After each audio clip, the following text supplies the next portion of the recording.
It's time for Huntington North Vikings football on Viking Radio 91.9 WVSH. Before we head down to the gridiron, we'd like to thank the following sponsors who have made tonight's broadcast possible. Bippus State Bank, First Federal Savings Bank, Hartberg Roth Garrett Halverstadt Law, Nove, Rich Roofing Systems, and Wise Guys Downtown. Now let's head down to the field for all the hard-hitting Viking football action on your home for Huntington North Sports, Viking Radio 91.9 WVSH. In life and in high school sports, the most talented person doesn't always win. And the most successful people are not always the most gifted. I'm Owen Fouts from York. Tonight, it's the Huntington North Vikings taking on DeKalb. So, very important matchup for these two teams because whoever wins this moves up to third in the conference. Yeah, 100%. This is a big game, and with this environment, it's this homecoming week, and it's a huge, huge game against two really good defenses going at it. Yeah, Huntington North coming into this with 2-3, so two DeKalb's 3-2. But for the conference matchups, that only worries about the conference.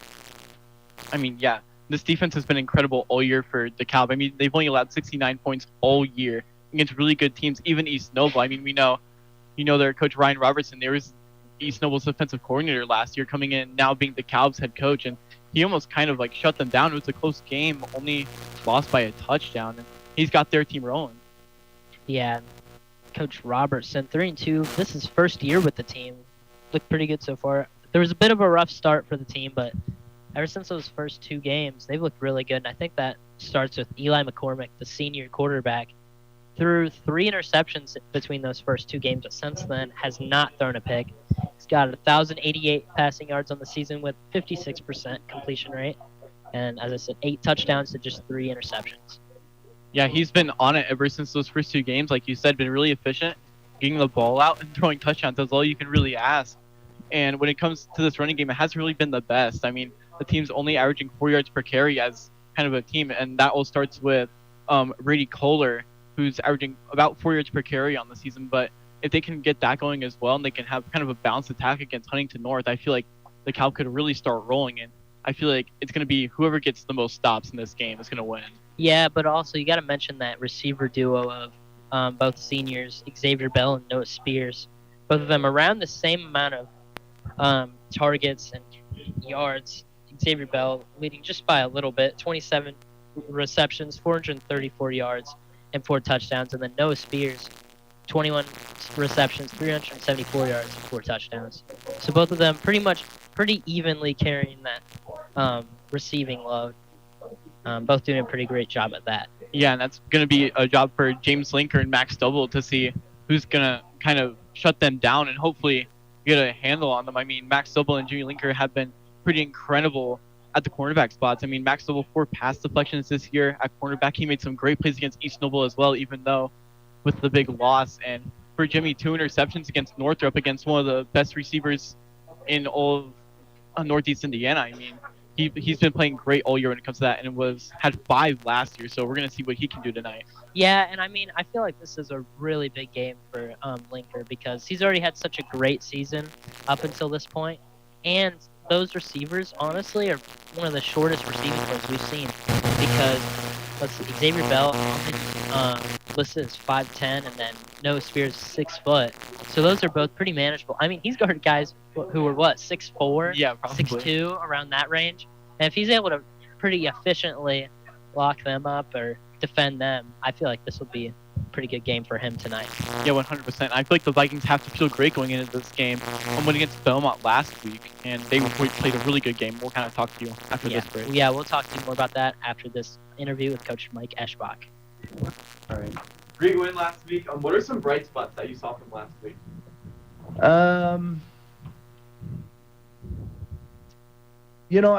I think that probably the best way to describe where we were was efficient. I think in the first half, they had like 15 total yards of offense, and on our 7 possessions, I think we scored 6 out of 7 or 7 out of 7, whatever that was. And I really felt like we did a decent job up front blocking. We were pretty efficient in the passing game, and then obviously defense was solid, and with a pick six there in that second quarter. And with homecoming being this week, how does that affect the environment or like the team in that way? I told our guys to go enjoy every aspect of what homecoming is, but just always kind of keep in the back of your mind what's the purpose of homecoming, and the culmination of homecoming really is the football game, and just to not lose focus of what all of this really is for, and I think our guys have done a pretty good job with that. And so DeKalb heading into this week has allowed the least amount of points in conference play. How does your offense go against that this week? It's kind of the same thing. I mean, I think we're a little more healthy. CJ comes back this week. And outside of Eric Fry, we are pretty healthy, I think, across the board. So, I hope that's going to help our running game, which allows us to control the clock a little bit more and limit their possessions on defense. So, I think that's kind of the big thing. We've got to make sure we're getting first downs, we're controlling the clock, and that allows us staying ahead of the change. And then that allows us to maybe take some shots here or there that we haven't had the opportunity to in a couple of those early games. All right, thank you. Good luck this week. Thanks. Thank you to Coach Mike Eschbach for always giving us those interviews every week.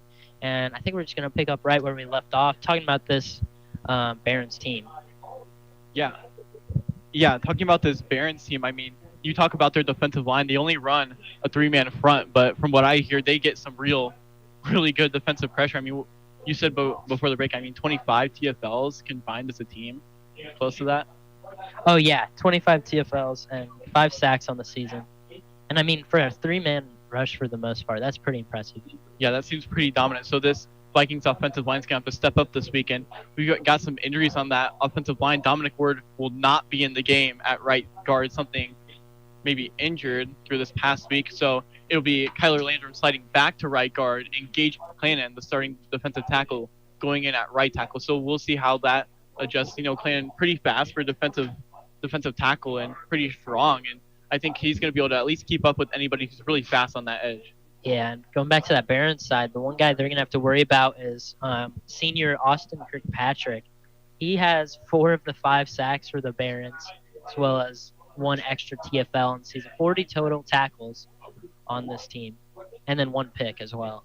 Yeah, and we're going to see how that tests out as well. I mean, this Vikings team has been all pass ever since the running backs have been out. But the biggest thing about this game, Christian Jemison is back for this game. He's been incredible for them all year. 158 yards through his first 2 games. He played only a game and a half pretty much. Averaged 5 yards a carry, and he also had a return touchdown against Northrop before getting hurt.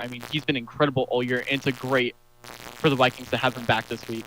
Yeah, he's also really good, morale and confidence booster guy. Was a pretty great leader in that. So it's really good to have someone like CJ back on the team. And then obviously offense led by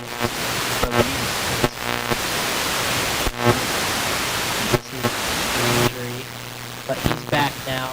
750% completion, 8 touchdowns to 5 interceptions. So, and I feel like a lot of those interceptions kind of come from, there was some offensive line struggles earlier in the season that kind of made them rush to make the pass or not get all your reads in time. So not all those are his fault. There's obviously chances of misreads and all that, but overall a really good season for the sophomore. And then I feel like if you're going to mention the offense, you got to mention senior James Linker, pretty much the anchor of this team. I feel like 30 receptions, 467 yards, and 4 touchdowns for him this year. And he's also a great defensive guy. He's got 2 picks on the season. And like we mentioned earlier, he's been a great corner throughout the entire season. Yeah, 100%. Get him the ball. We saw him grab a 30-yard touchdown last week from Lathan James. He's just been incredible. Probably the most consistent player on this entire team and it doesn't matter. Once he gets the ball, he's a risk to take it to the house every single time. And yeah, there's not a side of the ball where you can't say that he's one of the best at for this team. Like you said, special teams, defensively and offensively, he's just there for all of those. One thing I will say, though, for this Vikings team is that him and Max Double will have to be the most important parts of this defense today, because that's what DeKalb strives at, is their passing offense, which not always has been. Last year, they were more of a rushing based offense, but this year it's more in the air, which we've seen, as they've had a very minimum run game as of late. As you said, Brady Culler, 425 yards and 2 touchdowns on the season.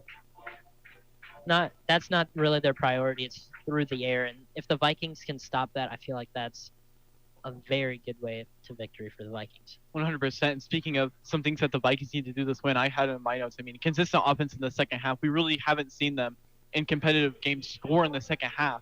And I feel like they need to do this to keep up with this powerful defense and this passing offense that the Barons have. Also running the ball. You have Christian Jemison back. You need to have a balanced attack to open up play action, to throw the ball downfield like Coach Eschbach wants to do. And don't allow big plays on offense. I mean, they've done a great job at not doing that all year. And don't make that start now. Special teams, especially on the kickoff unit. I mean, just wrapping up. Don't let guys get to the outside. Hold the edge. Make sure guys don't get explosive plays. And then number 5, which I think might be the most important, keep James upright. I mean, especially with some offensive line changes and some injuries, you got to keep him upright. You got to allow him to have time in the pocket, to improvise, and to go do what he does best. No, that's throw the ball deep. Yeah, and kind of on the opposite point of you said with the Vikings' second half offense, I think a major point for the Barons, if they want to pull this one out, is to slow down that Huntington North first half offense, because they've started every game off pretty hot. I think all but maybe 1 touchdown they've had on the season has come from the first half. And yeah, they've just, all the leads they've gained to win have came from that first half offense. So if they want to stop the Huntington North tonight, that's where they need to start. Yeah, 100%. And you look at last week's game for Huntington North against Belmont. I mean, they scored 42 points in the first half, which is pretty good. And then they kind of let up from there. It was 42-0 at halftime. So they got some new guys to play. So really, some of the starters for their varsity squad is going to be at rest as well, getting an extra full half of rest. So we're going to see how this team comes out and play, maybe with some energy. I think it's going to all start with CJ Jemison. Yes, now we're heading right into kickoff now, as the Barons will receive the kick. Kicking off the Vikings, Davin Steele. It's a short kick. It's going to bounce all the way. Fumbled it. Oh, my goodness. I have no idea who went to go pick that up, but that really should have been, I think, recovered and double as slow to get up. He walks it off, though. I'm not sure if that's out of frustration or if he's hurt, because he had his hands on his head and was shaking his head. So I think it might have just been out of frustration. Yeah, I think that was Xavier Bell who went to go receive it. It bounced a couple times and took an awkward bounce, so it was a muffed kickoff, but nobody could get it in bounds, and so the ball goes out of bounds at around the Barons on 26. So we'll start this game off here. That only took 1 second off the clock with all the mishaps on the bounce. We'll get to see McCormick in this offense for the first time. He's going to drop back to pass. He rolls right, fires it. It's deflected. That was by Brett Holzinger. Yeah, that was a great play. Got his hand in there over the shoulder. Great timing and broke it up. And you already see first play, they go out of a kind of a spread gun formation with 2 to McCormick's right and 1 to his left, having Kohler in the backfield as well, and having a tight end in line as well. Yeah, so now 2nd and 10. So it's Kohler in the backfield. He's going to fake the handoff. Gets a pass off quick to his left. It's caught, but he's not going to get much after that. That was to Bo Meinhardt. Bo Meinhardt is complete. Yeah, and Meinhardt's 6'3", 215. I mean, he just looks really big out there. Wyatt Shear tried to swat it out, but McCormick does a great job of sealing the pass to make sure that his guy can go up and get it, and get a little bit after the catch as well. Yeah, this is 3rd and 5 here. It'd be big for the Vikings to get a stop on the first drive of the game. Looks like they might be sending pressure. It's McCormick dropping back to pass. Fires it left again. It's caught, and he's going to get the first down. That was Noah Spears there with the reception. That's going to move the chains. Yeah, and they're setting the tone 3 straight passes to start out on their offensive sequence, and they get a first down there. And I think barely got it, though, for that much. And they're just doing a lot of pitches right now that I can see, trying to see if the Vikings will run some zone and get 3 guys in space. It's now 1st and 10 on their own 39. He's going to hand it off this time. He's got up the middle. He's got the first down. He's going to get all the way to the Vikings 45. Brady Color is the ball carrier. Yeah, it's a wide open inside zone lane for Kohler. That's a lot of yards, and it's another first down for the Bears already in Vikings territory. Yeah, 1st and 10 now on the 45. I don't think the Vikings were ready for a run there. It's now McCormick out of empty. Looks to hurry up and get this next play off. It's going to be a screen pass to Spears. He's going to get to the 39. From 2. Eli McCormick looking at kind of the short passing game from McCormick right now, getting him into a little bit of a rhythm. And the Vikings don't look really prepared for the short game. It's a lot of run after the catch opportunities right now, as it looks. We're going to get a play in here. But yeah, this kind of looks like almost a similar running offense to what the Vikings run. Yeah, they got 2 out to the right, 1 to the left. Another quick pass. It's caught. It's going to be just short of the first down. Yeah, for what I see right now, it's a couple of RPOs to start out this game. I mean, you threaten the pass really early on, and then you have a couple of big runs. I mean, and then you start running that RPO game. It really gets the defense guessing on the other side. And we'll see what they do. It's 3rd and really short. That was Bo Meinhardt there with the catch. It's now 3rd and 1 on the 36. And the Vikings bringing a couple guys up to the line. Looks like they might bring pressure. Looks like McQueen was rolling up, and now he goes back. It's going to be a handoff up the middle. And he's going to get the first down. Yeah, I mean, I feel like somebody got there. I think that might have been Patak, who was the first person who had hands on him, but just broke the tackle and got some more yards. That was Kohler on the carry.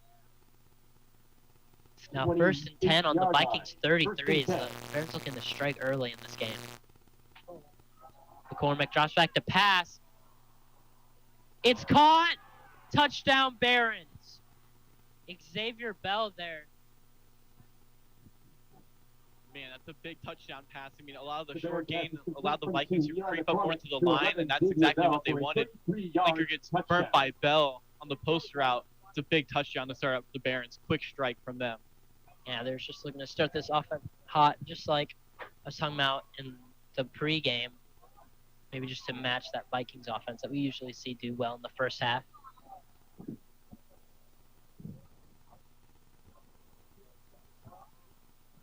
The extra point is up, and it is good. So that's Riker ball there. The soft. Riker ball is good. Our score is that's not what you want to start out with the Vikings. I mean, giving up several big plays, a couple of runs. I mean, the Barons did exactly what they wanted on that drive and set up everything they wanted to, and it kept the Vikings guessing. And then they go up and they run some man coverage, and there's nobody over the top to help Linker. It's a huge touchdown. Yeah, that's exactly the opposite way you want to start a game out, especially defensively. It didn't seem like they efficiently stopped any part of that offense, passing or rushing. Color had multiple big runs for him. And then obviously the passing got him into the end zone. Yeah, the Vikings are going to have to start out big on this first drive. They need to keep up with this team. We're going to see how the Barons defense comes out and plays against this mostly healthy Vikings offense, except for Eric Fry, who's on the sideline right now. We don't know exactly when he's going to be back, but we're expecting him to be back this season. Yeah, McCormick on that drive, 5 for 6 for 55 yards and the touchdown. So good start for him. It's now the Barons looking to kick off. You still have McQueen and Linker back to return. No Jemison still. I think they just want to be safe and keep him to offense only. 100%. It's his first game back. You got to get him going in a rhythm and not allow him to get hit too hard. It's going to be fielded by McQueen around the 20. He's going to get up to the 30. McQueen. Yeah, that's a solid return. Getting him up to the 30. We'll see how this Vikings offense goes to work. So now we get to see Lathan James in this offense for the first time tonight. See if they can match the touchdown from the Barons. Yeah, I feel like the biggest worry that I have is that right side of the offensive line. I mean, that is technically James's blind side. He's a righty, so we'll see how this works out for them. Got Kaler Linker out there at receiver. Got 2 tight ends in right now for the Vikings. And then you see Jemison in that backfield. Haven't seen him there since week 2. Yeah, expecting him to have a big game tonight.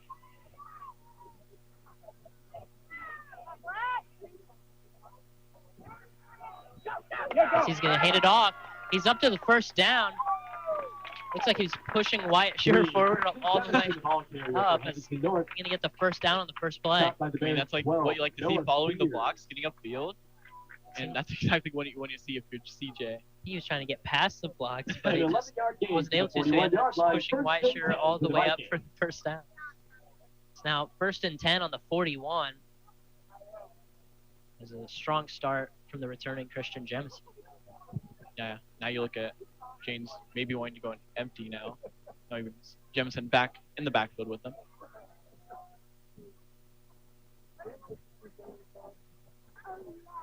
James now rolling to his right. He's firing this. Some risky throw there. It's in double coverage intended for Jimmy Linker. It falls incomplete. Broken up by Bo Meinhardt was right in his face, and he just really had nothing there. Tried to throw it up for Linker, but there was 2 guys on him. Thankfully, it's batted down instead of intercepted. And it's going to bring up 2nd and 10. Yeah, just got to be careful there. That almost was intercepted. Not how you want to start this off in the air. Yeah, not taking a lot of time off the clock. It's only still at about 9 minutes, 8:42 to be exact. A handoff to Jemison. He breaks a couple tackles, pushes forward for another 5-yard gain. Yeah, and that's the element that you get with this Vikings offense when CJ's in the game. That shiftiness behind the line of scrimmage to get past some guys and to fight for more yardage afterhand. As I think the Vikings are setting the tone that they want to run the ball, and they're doing pretty good at doing it right now. It's now 3rd and 4 on the 47. Vikings looking to keep this drive alive.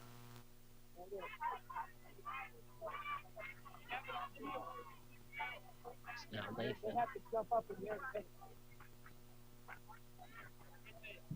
Where's the flag? There is a flag on this play. Not sure what this would be on. James looks frustrated, and the Vikings are walking back. This might be a false start. A false start against the Vikings. So that's going to move them back to 3rd and 9 now. Yeah, I feel like when I was watching in warm-ups as well, that happened a couple times as well, and James looked frustrated then. He looks frustrated now. 42-yard line. And that just makes it even harder for the Vikings. That entire run by CJ that he just had basically just got negated. And they're going to go out of empty here. He's got Linker by himself on that left side. So Lathan immediately fires to his right. I think he's going to be just short of the first down. 4th and 1. I mean, where you're at. I mean, you're at midfield. You're basically right there. And it's a great catch by Jemison on the out route. It looks like the Barons are trying to take away the deep shots. But what the Vikings are going to do, they're going to pick underneath. And I feel like this has got to be given to Jemison. We're going to see how the Barons stack the box, though. Got to be wary of that. Yeah, already having a great game on the ground for him. Smart just to keep going. Yeah, you see Linker behind the right tackle or behind basic attack there. That's what they do. It's going to be handed off to Jemison. He's got the first down. Pushes forward for another 4 yards after. Yeah, you can just see the spark from this running team. They got extra blockers on that right side. Handed off to him. Great blocks on the outside. Got about 6 on that play. 6-yard gain on the play to the Baron 44-yard line. First and 10. They're already shaping up to have a great game tonight. It's now 1st and 10 on the 44. Under 7 minutes left here. Yeah, I mean, you look how the Barons are playing with their defensive backs. Looks like they're about 5 yards off, and they're just trailing back each and every time. They want to take away the deep shots. Lathan fires over the middle. It's caught by Shearer, and he's dragging a defender all the way to the 15. That's exactly how you need to shift this offense if they're playing like that. You just got to fire it right over the middle, right off the snap. Great throw by Latham.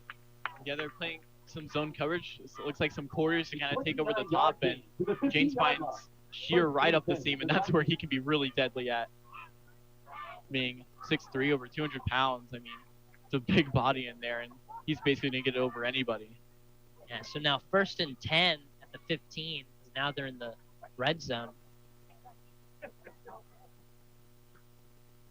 Latham going to hand it off to CJ. Goes up the middle.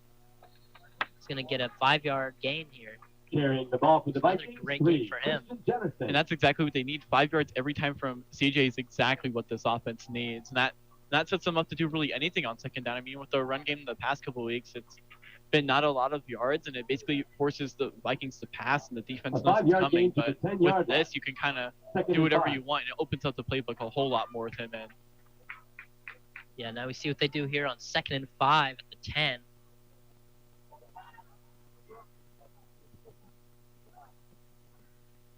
Gonna hand it off to CJ once again. He's got a lane. Oh, I think he's just short of the end zone. I think they're gonna down that at the 1.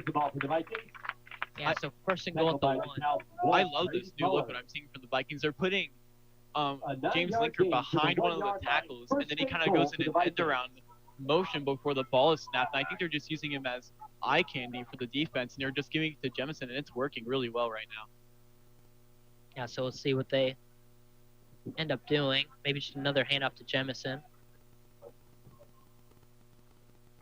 And that's exactly what it'll be. And he's in for the... Is he? Oh, he looked over. As here some of the... I thought he was in. It looked like he stretched that ball across. They're going to mark him what seems like inches short. I don't even think it's that much. It's like the end of the ball is in the end zone almost. Yeah, that's what it looks like. I mean, that is right there. I would assume they just run the same thing back. Oh, that's a nice play there from the Vikings, and that's Wyatt Shear with the QB sneak. That's a good play. I mean, it's right there, and nobody's really going to stop Wyatt with his long arm stretching over that end line. That's clear as day. That's going to be a touchdown.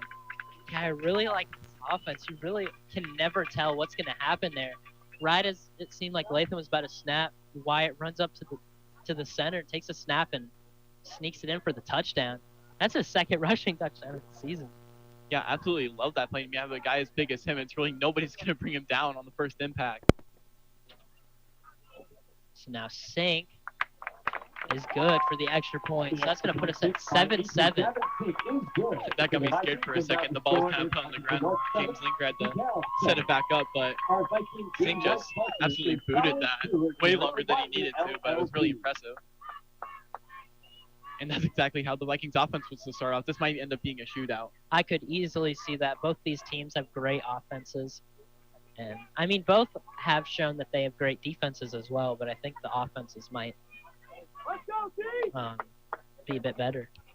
Yeah, 100%. You look at their matchup from last year. It was at DeKalb, but it was a 21-0 win for the Vikings. They absolutely shut down their offense, and I think McCormick actually was the backup at that time, and he ended up throwing 3 interceptions in that game. The Vikings had 4 total, and they only averaged 1.9 yards on the carry, and had a combined 4 interceptions. I mean, Vikings defense last year just dominated them, and now we're going to see a new shift. A lot of guys left for the Vikings last year. We're going to see maybe a new shift. We're going to see how good of a game this is going to be, shaping up to be a good one as of right now. Yeah, so as the Vikings bounce back after the early Barron score, we'll see how McCormick does. Yeah, you think of with the homecoming environment, it really affects how the team plays. I feel like everybody just plays with a different kind of energy when it comes to this many people and just the meaning of the game. I see one of the coaches talking to Steele. And it is another squib. This time it's going to be caught around the 30. It's going to be fielded around the 37. That's the risk with taking those kind of kicks there. If they don't work in your favor, they usually get the opposing team pretty good yardage on the kickoff. Yeah, 100%. But you also, with their returners, don't really want to risk a kick return touchdown. You know, the Vikings kickoff team has been too great at stopping that this year. And you might as well not kick it out of bounds. I mean, if you go for the onside, you at least have a chance at recovering like we saw with the first kickoff. So you might as well do that just to try and get an extra possession. Yeah, so now McCormick, 1st and 10 on the 37. He's going to hand it off to Culler. He gets up the middle. He's got a bit of room. And I think he gets the first down. Culler is the ball carrier. I mean, it looks like he juked like 6 times in a row, just weaving through Vikings defenders and his own offensive linemen. Getting several yards, about 10 there. Gain to the 47-yard line of the Barons. It's a great game. I mean, Core has been the X factor right now, opening up this offense for them.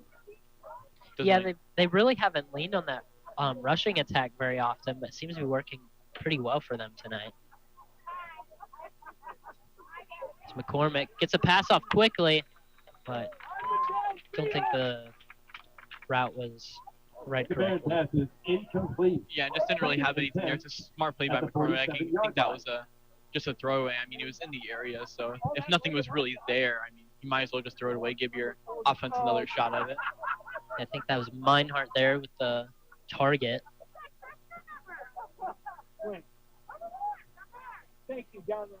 Oh, looks like McCormick's trying to get the offsides. So now, he's got pressure, and he's taken down. But I think he got back to the line. Yeah, he's pressured on that right side, and the guy who ends up getting him at least down was Wyatt Shear. Seen the pressure from him. I mean, it looked like he wanted to throw that ball quick, but didn't like what he saw, and the Viking defensive line just collapsed under him, and it was a great job there. Yeah, so now 3rd and long for the Barons. So McCormick going to roll to his right. He fires. Incomplete. Yeah, that's a great stop. That's great coverage as well by McQueen right there, and the ball was more out of bounds than anything, and that's going to bring the Barons out to punt. Yeah, what a great way to bounce back after that scoring drive that they allowed from the Vikings defense. Just shutting down the offense of the Barons. 100%, and looks like it'll be Drake Hall to punt for the Barons, and it'll be James Linker to return for the Vikings. Yeah, we've seen Linker return a couple kicks this year, so. The kick is up. He'll field that around the 20, and he won't get much more than that.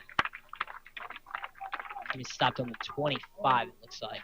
Yeah, it was a nice high kick, allowed the Gunners to get down there. Linker still looked to return. Got a minimal gain, though. They'll start on their own 25. Only 3 minutes left to go. 3 minutes and 5 seconds left to go in this game. If you're just joining us, it's a 7-7 tie ball game as it stands right now. So the ball will be marked on the Vikings will begin at their own 24-yard line, 1st and 10. Marked on the 25. I mean, we'll see if they continue this strong rush attack from Jemison. And they had that nice about 30-yard reception to Shearer. So we'll see how they continue this offense. Slathan gets a quick one off to Shearer to the outside. Oh man. He just the Viking pass is complete from 10. He runs through a defender. Yeah, he just bulldozes, and that was Noah Spears who tried to tackle him. Wyatt Shearer just said, "Get off me." Man. That's an 8-yard reception for Shearer. So now the Vikings face 2nd and short. 33-yard line. Yeah, I think you could see a big play action deep shot here. It's 2nd and 2. You feel confident on 3rd down if you don't get it to run the ball. Jemison might see something big here from the Vikings. Yeah, I'd watch Linker on that left side. As no, they're going to hand it off to Jemison, and he might be just short. Yeah, I think he's a yard short, barely short. 3. Christian Jemison carries the ball for the Vikings. I mean, yeah, that is like inches short of the line to gain. Tackled by the Barons, 22. See if they go here. I wouldn't be surprised if they kept Mason attacking their block to run this ball once again. But yeah, you see right now the Barons absolutely loading the box. They got 8 guys near the box. So now Jane's going to hand it off. He gets to the outside. He's got the first down. He's got room. He's at the 40, the 30, the 20, and he's free. Touchdown, Christian Jemison.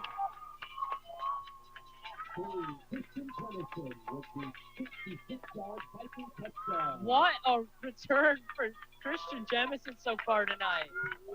Yeah, welcome back. That's all I can say. I mean, didn't really look like that was going to be much, just looking to get back to the line. But great blocking on the outside. I think that was Kaler on that right side sealing it off.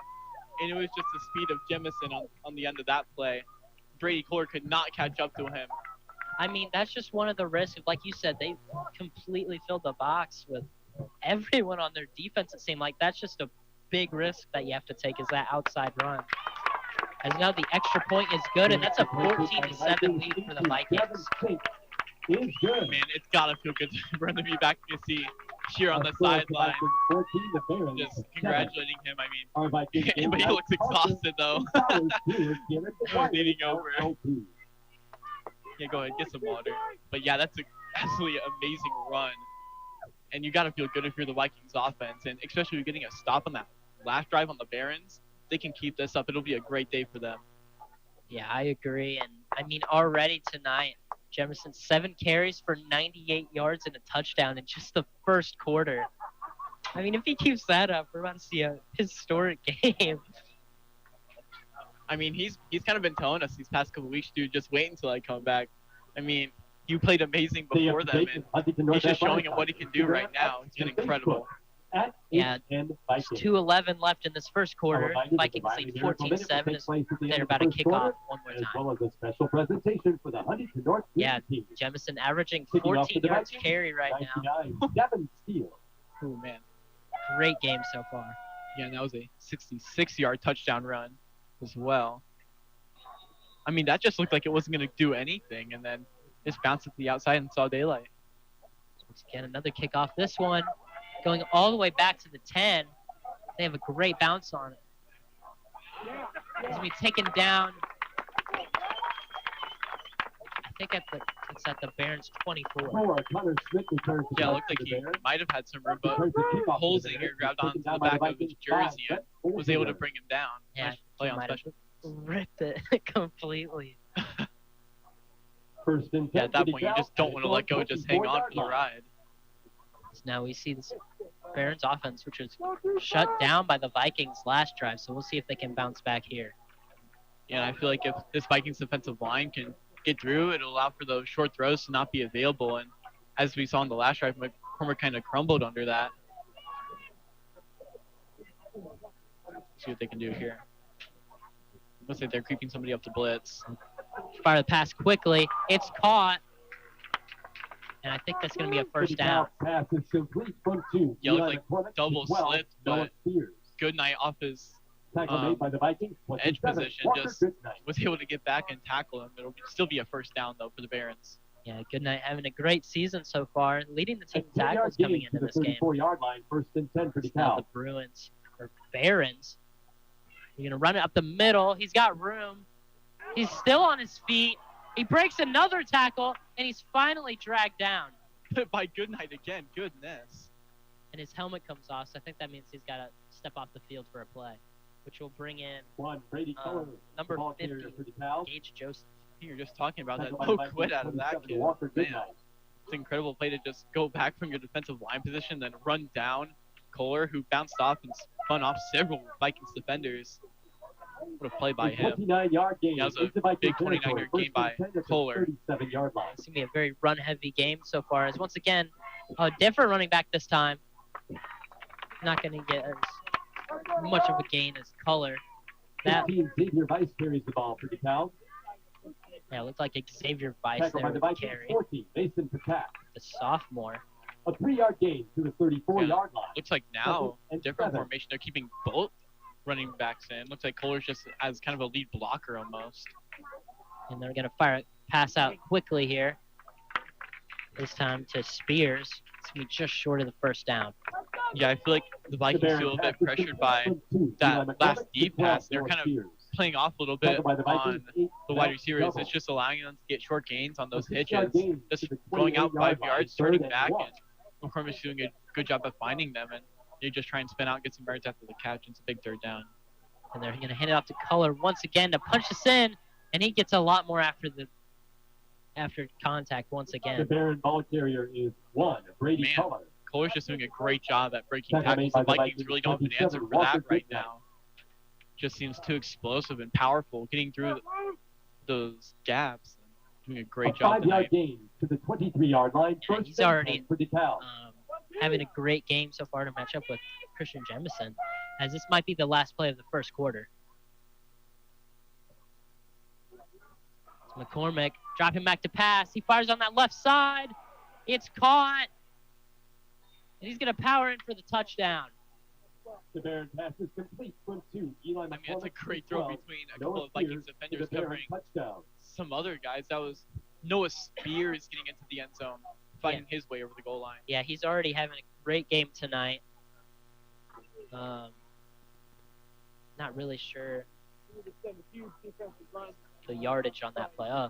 He's had 5 catches for 52 yards and a touchdown so far here tonight. Now the Barons trying to tie this up. There is a flag.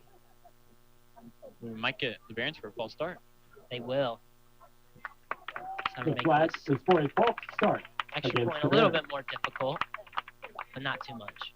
Yeah, it just seems like that Vikings passing defense is just struggling a little bit, keeping up with some of their guys.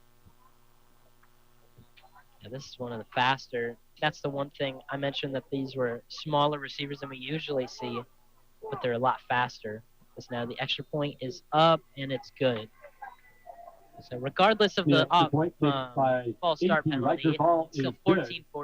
3 seconds left in the Vikings 14, the Barons 14. Pretty high first scoring game. Not used to seeing too many of those this season. Our Viking game night sponsor is Powers. Yeah, this is looking up to be a great game. And I mean, the Vikings already got 1 stop, and they just need to keep doing what they've been doing on offense and just get a few more stops on defense, and then they can start pulling away.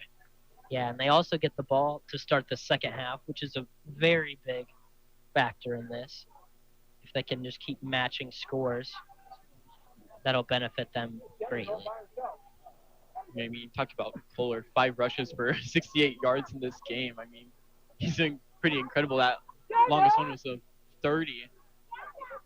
He's just been breaking so many tackles. I mean, he's doing a great job tonight. I agree, and I mean, we were talking about it before. This offense really didn't lean on its rushing attack coming into this. Only 400 yards total rushing for Color coming into this. Already at 63 tonight. 14. Brody Wilson. So that's one thing the Vikings are probably going to talk about coming into the half here. You know, it's like that's Brody Wilson to kick off for the Barons. Kick is up. Receive this around the 7-yard line. He's going to get up to around the 20. He just got slammed down. Didn't look like there was really anywhere to go. Just some guys coming off the edge as well. There would have been nothing there.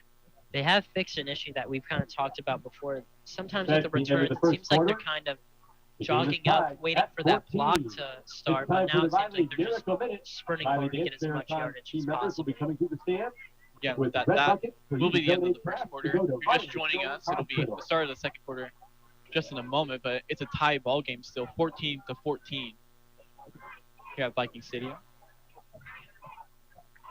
And you talk about the storylines of the night. It's been both the running backs for both teams just having phenomenal nights, breaking tackles, getting big runs. And they've been absolutely incredible tonight. You talk about Kohler and Jemison. Jemison coming off an AC injury in his shoulder. And how Jemison averaging 14 yards per carry, his longest, that 66-yard rushing touchdown that last drive. As we'll see Coach Eschbach go talk to his offense before they go out there. They will switch sides on the field. And it looks like they'll start on their own 23. Still got Patak in there at tight end as well as Shear. You have Linker and Kaler out there as well. Yes, Lathan now. Jemison in the backfield. He's going to drop back to pass. He's looking deep over the middle to Linker. And it's just out of reach. The Viking pass is incomplete. Yeah, Linker looked a little frustrated about that one. Didn't really know where the ball was. I mean, he may have lost track of it, but didn't really look like the greatest throw either from James. Just looking to get a big play there deep. Yeah, I think Linker was looking for the ball to be a little bit more on the outside there. And their most recent highlight is to run the numbers on the field. Yeah, I think that was Xavier Bell in coverage. From Tree Campus USA by the Arbor Day Foundation. Now Lathan gonna hand it off to CJ. He's got a bit of room up the middle. Another decent game for him. Yeah, able to tumble forward for a couple extra yards. It's going to be about 37 here.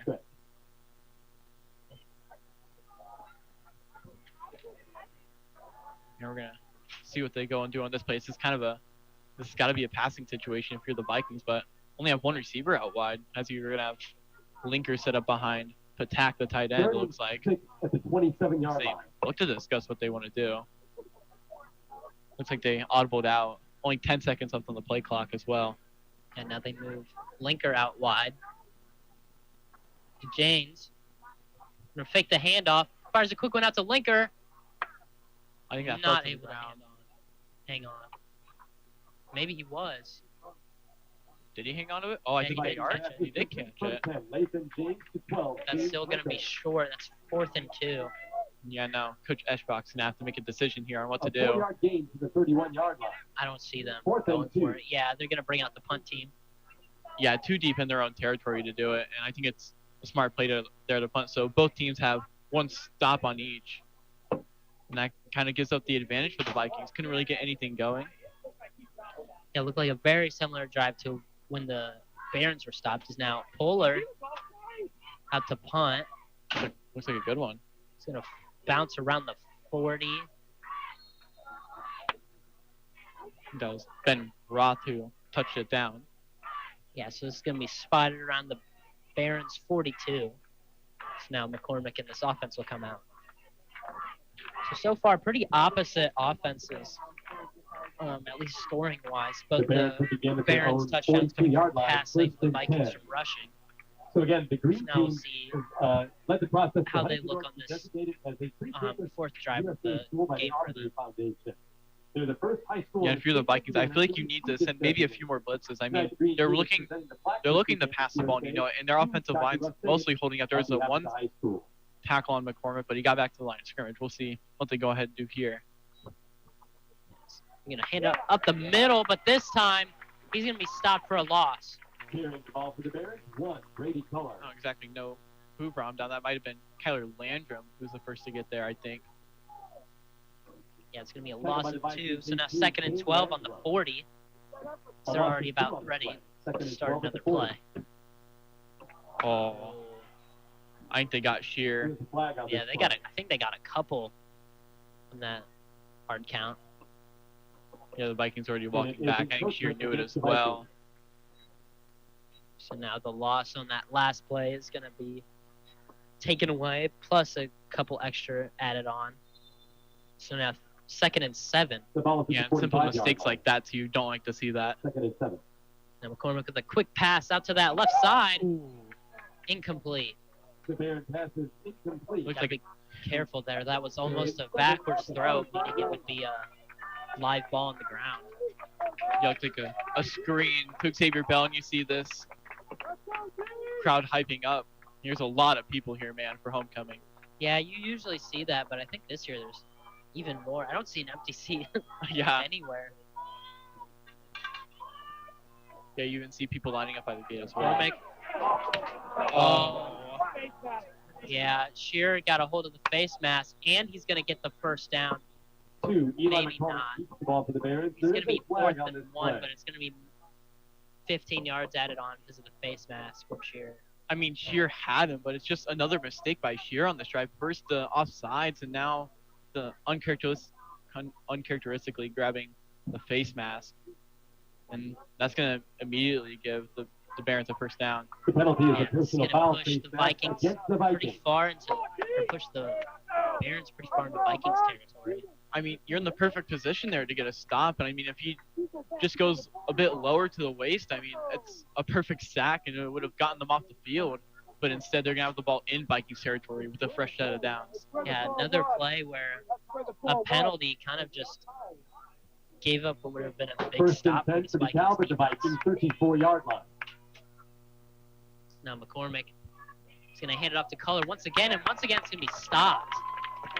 The ball carrier for the Barons. So once again, we're kind of seeing that dominant run defense that we saw against Columbia City. Yeah, 100%. I think talked about base of attack coming into this game. I mean, 23 tackles, 7 for loss, also 3 sacks. He had 2 of them last week. He's been incredible for the Vikings. Plays like he's taller than he is. He's only about like 5'10". It's going to be a toss out to Color. He's going to maybe get to the 31. Brady Color.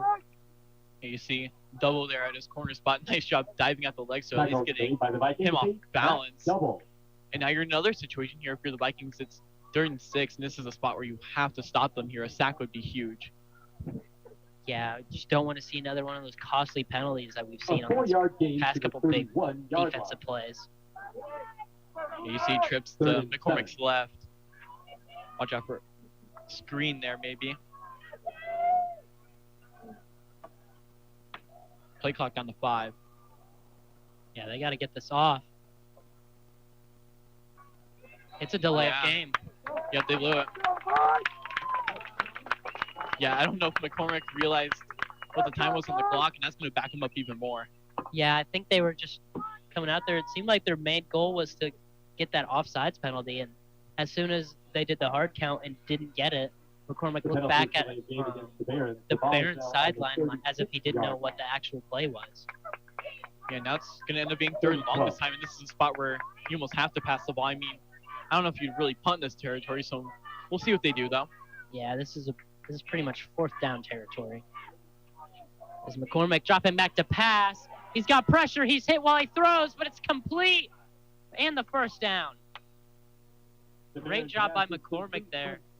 Able to get the ball off. Still thrown almost perfectly to, I think that was number 11, Xavier Bell, yeah. So now they're in the red zone. I mean, the poise by McCormick in that pocket. I mean, knows he's going to get hit, but delivers an amazing throw anyways. That's a big 1st down. Vikings getting torched here on 3rd down. See what they do here.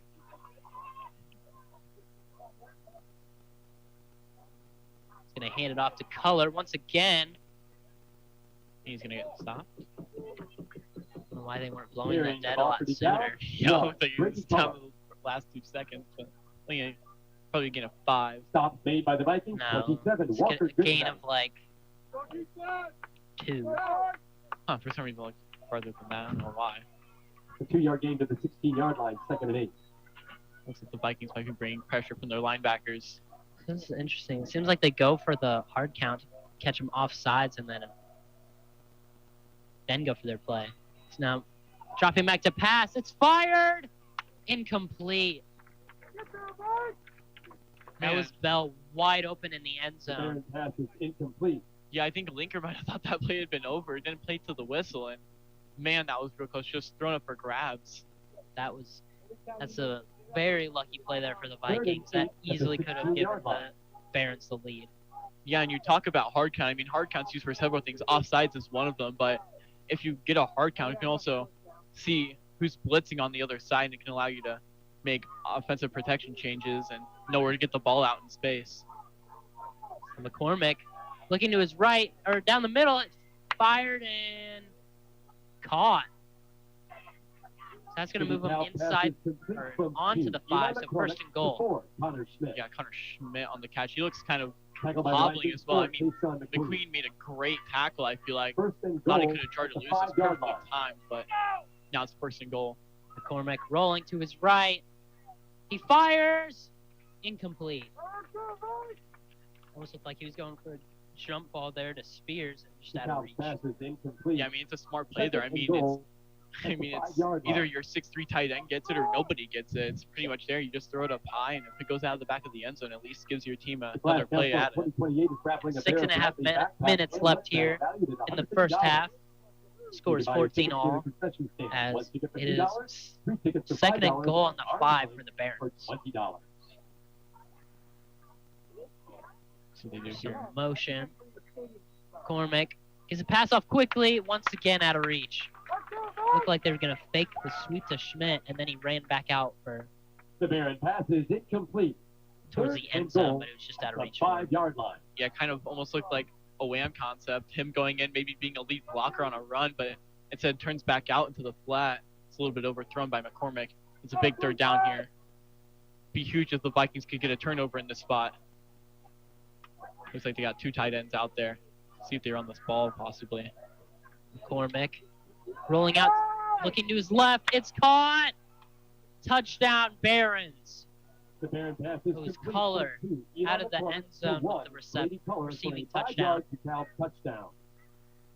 I mean, it's a great play design by Robertson. I mean, it's a complete bootleg to the right, and then you have Kohler leaking out to the left flat, and nobody was assigned to him. That's an easy touchdown for the Kalb. Yeah, that's one of the things I was talking about in the pregame was this passing defense had to be perfect against the Barons so far tonight.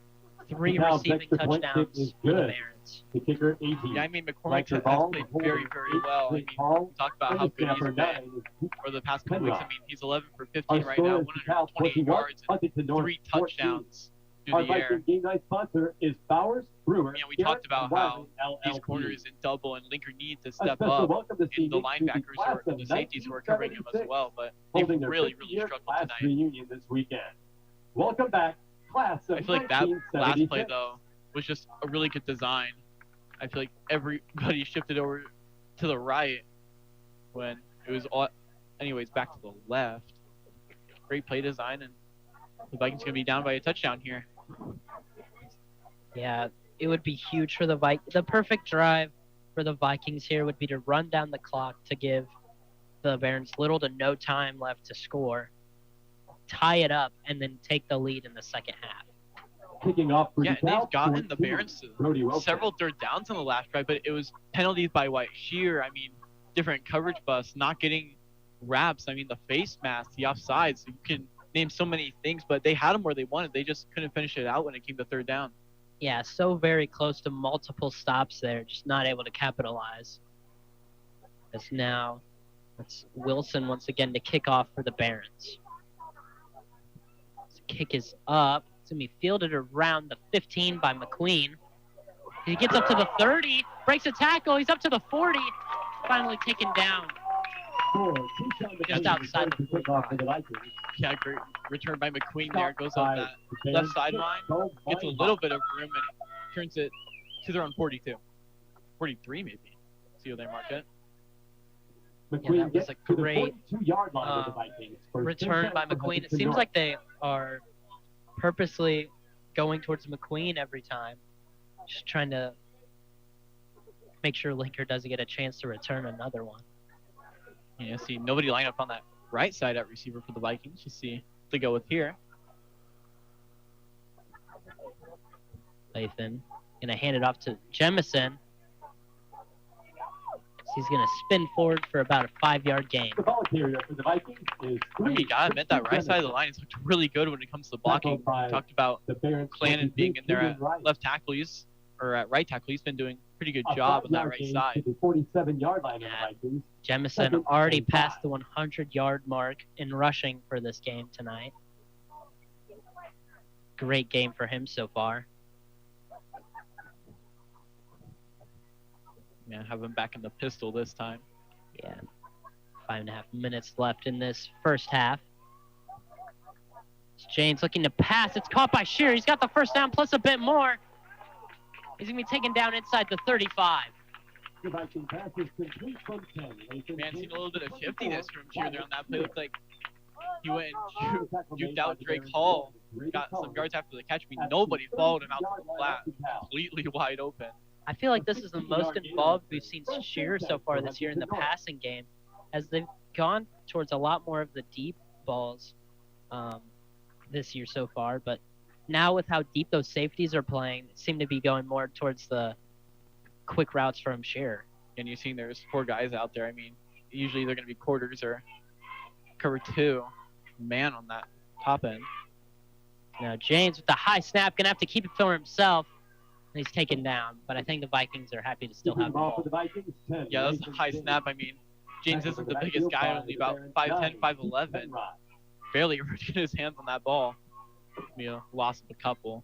Probably got 4. Yeah, that's not what you want to see. I mean, a couple of negative plays here for the Vikings. They can't really afford to be down by too much with how the Barons offense has been moving. As McQueen's going to come out for Goodnight, or he's not. He changed it a couple times. Psyched me out. Yeah, and the play clock's only at 5. You got to call a timeout here. I think they're going to get the playoff in time. Oh, no, they're just going to call a timeout to be safe. Huntington North. Yeah, I mean, it felt a little bit rushed. When Coming up at your guys halftime, are getting rushed like that, play's usually not going to work out how you want it to. So I feel like that's a smart play there by Coach Eschbach in that spot. I agree. Because you don't want to turn what was a negative play to another one, and then you're at like 3rd and 15, and then you're really backed up and you're forced to throw. So I think it's a really smart timeout. I feel like the Vikings offense has been doing pretty good. Got stopped last drive, and it's been giving Jemison the ball. I feel like if they just keep handing this ball off, good results are going to come out from it. I mean, it looks like what Robertson is doing with his defense is just putting the corners and safeties back. I mean, making sure they don't run past you, making sure that James is going to have to use all that arm strength if they want to beat you deep. Looks like he has confidence on his corners on an island to make that happen. With personalized sports performance training that gives you. So now 2nd and 14 as both teams coming back onto the field. PSM Edge is designed for all athletes, all sports, all levels. Looks like James is going to go out empty here. Has Bunch on his left side. PSMsports.com/edge. Josh back to pass. He's got pressure. He's rolling to his right. He fires it. It's deflected. Man, that's a great play by Kohler. Looks like he wanted to get that, so I think was Kaler or Linker. Can't really tell. I think that's Kaler. I mean, it's just a nice diving play by Kohler to force the incompletion. It looked open. He was kind of in scramble drill there, but now you're setting up 3rd and 14. This is not the spot they want to be in here. No, there's a lot of pressure on that play. I'm not really sure what happened there. Seemed like 4 guys were instantly to Lathan. Just not able to do much with that kind of pressure. So now Lathan dropping back a pass once again. It's batted down. Man, I think they were trying to set up a screen for Shear there, but since there was immediately some defensive linemen off those offensive linemen trying to pull up field, I mean, James had nowhere to go with the football. At the 37-yard line. And you got to wonder what they go ahead and do here. I mean, you're kind of in a weird situation because you're at the opposite 37. Yeah, they're keeping the offense out on the field. I just don't really like the play call in that last play. Maybe you might see some hard count by James as well. Don't be surprised if he tries to get a few extra yards. Only 4 minutes left in the 2nd quarter. James dropping back to pass. He's going to fire it deep, and it's overthrown. He had Jemison wide open there in the middle for the first down, but incomplete.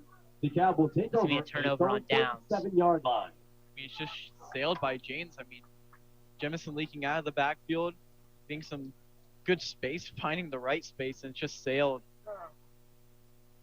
That's not the drive the Vikings wanted to have to possibly end the first half. As I was saying, they wanted to give the Barons as little time as possible to score before the end and get some points up for themselves. But that's not what happened there. It's now McCormick, 1st and 10 on the 37. He's going to hand it off to Kohler up the middle.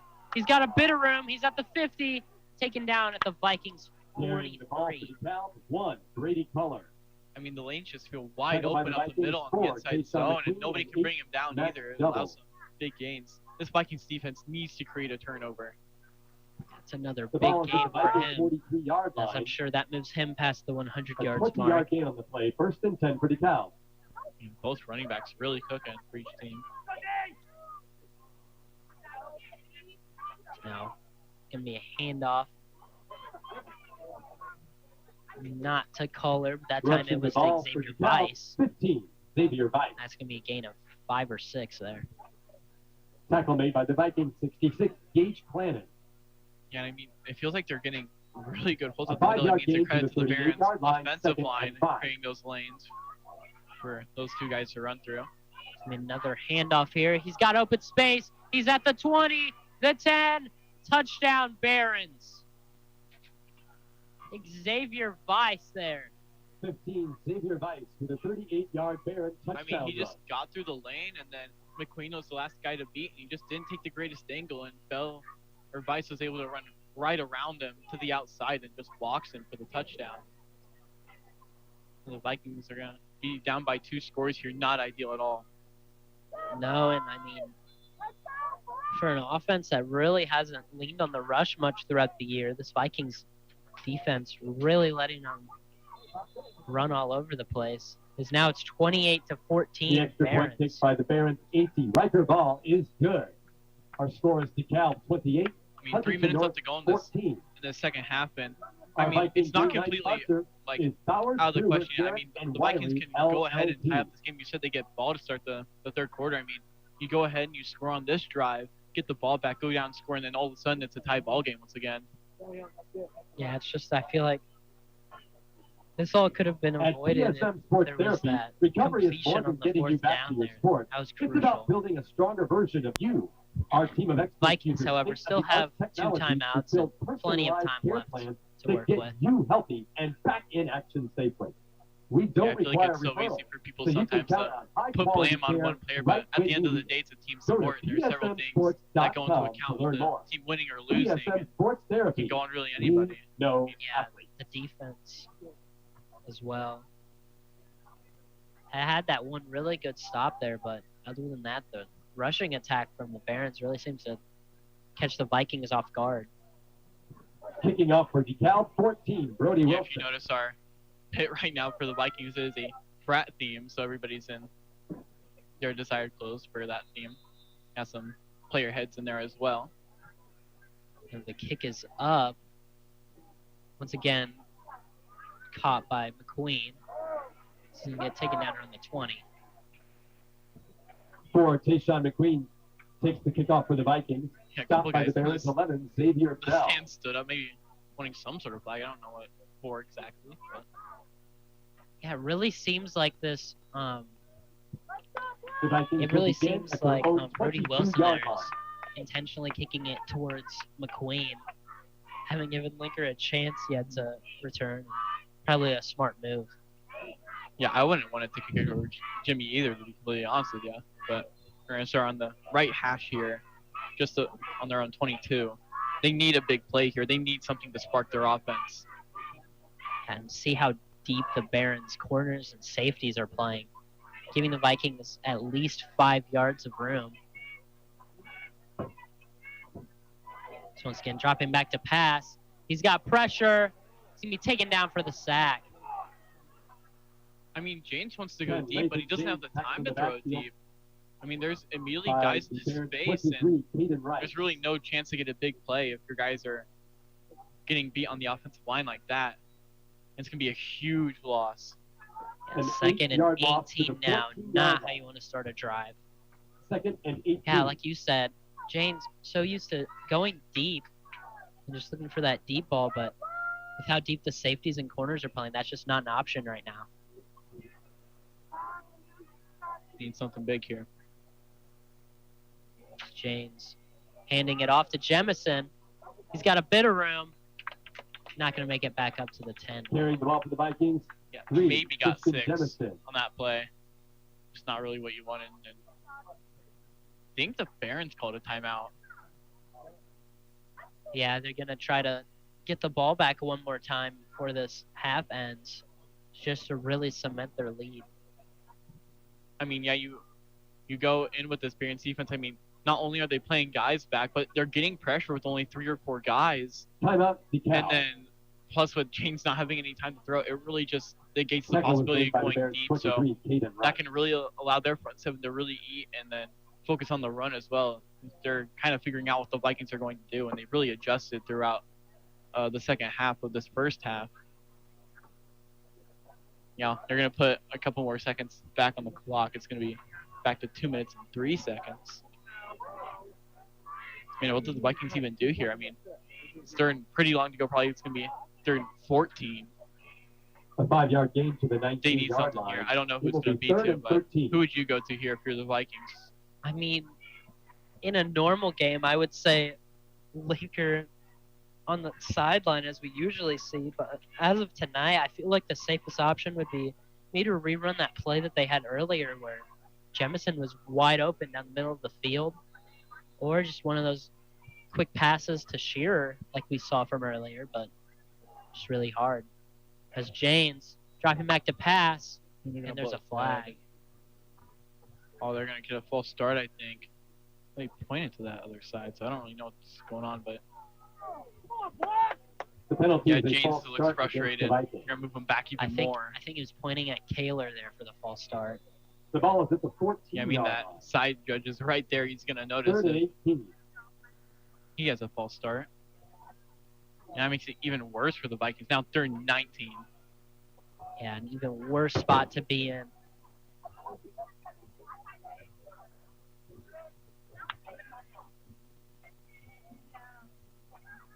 James dropping back to pass. He's forced to scramble. He's got to fire a quick one off to Jemison. He's not going to get anything. Whoa, that looked like a face mask. Yeah, I thought so too, but it's not going to be called. It looked like some guy ripped at CJ's The face Viking pass mask. is complete from 10 Lathan James to 3 Christian But, Jemison. man, nothing's going to be called. The Tackle made by Vikings the have to Bears, be forced to 23, punt Peter here. Knight. And how Timeout, deep they are in DeKalb. their territory. I mean, this isn't a good punt. It could give the Barons another scoring opportunity as they also have one timeout remaining as well. Yeah, they used another timeout to give him some more time. A loss of 3 yards on the play. The ball will be at the 11-yard Yeah, this has got to be really frustrating for the Vikings offense. Just really can't get anything going right now. They had those two really strong drives, and since Fourth then, and not able 21. to get anything. I mean, you saw a lot of pressure coming from that right side as well. I think I saw a couple of guys come down for the Barons to bring pressure on James's blind side. He picks it up, but when he's out there for the scramble drill, just nobody was getting open at all. And he was forced to dump it down to Jemison and barely got anything out of it. Now you're basically forced to punt here. Just before halftime, remember you can still Got to make sure you block up as well. You cannot afford this to get blocked. Backpack and lunch bag valued at Puller is going to be $150. punting from zone end zone. Class council of 2028. We've seen him. We're missing Eric right now for those punts. Yeah, looks like they might be bringing some extra guys. Yeah. Oh, and that's a bad snap. Oh He my gets goodness. it off, though. And it's going to have a decent bounce all the way up to the Vikings 30. That almost went horribly wrong. High snap. Puller somehow able to get it away. But it's horrible field position if you're the Vikings defense. Gotta hold them here. Cannot let them go up by 3 scores. The punt travels to the 30-yard line. DeKalb will the 30-yard line of the Vikings. First and 10 for DeKalb. Yeah, and it's not really the Calb's offense that's been working too well. It's been their defense, but I mean, it's translating into points, and the Vikings can't really stop anything right now. Got one stop today, and other than that, it's been a whole lot of nothing. You see Holzinger out there in the slot for cornerback. And McCormick now. He's going to hand it off to Culler once again. He breaks off to the outside. He's got the first down, plus a bit more. Carrying the ball for DeKalb. I mean, it's just I feel like nobody's there, and he's just bouncing it out to the outside, and I feel like nobody's really there to be even close to getting him. Yeah, 1:42 left here.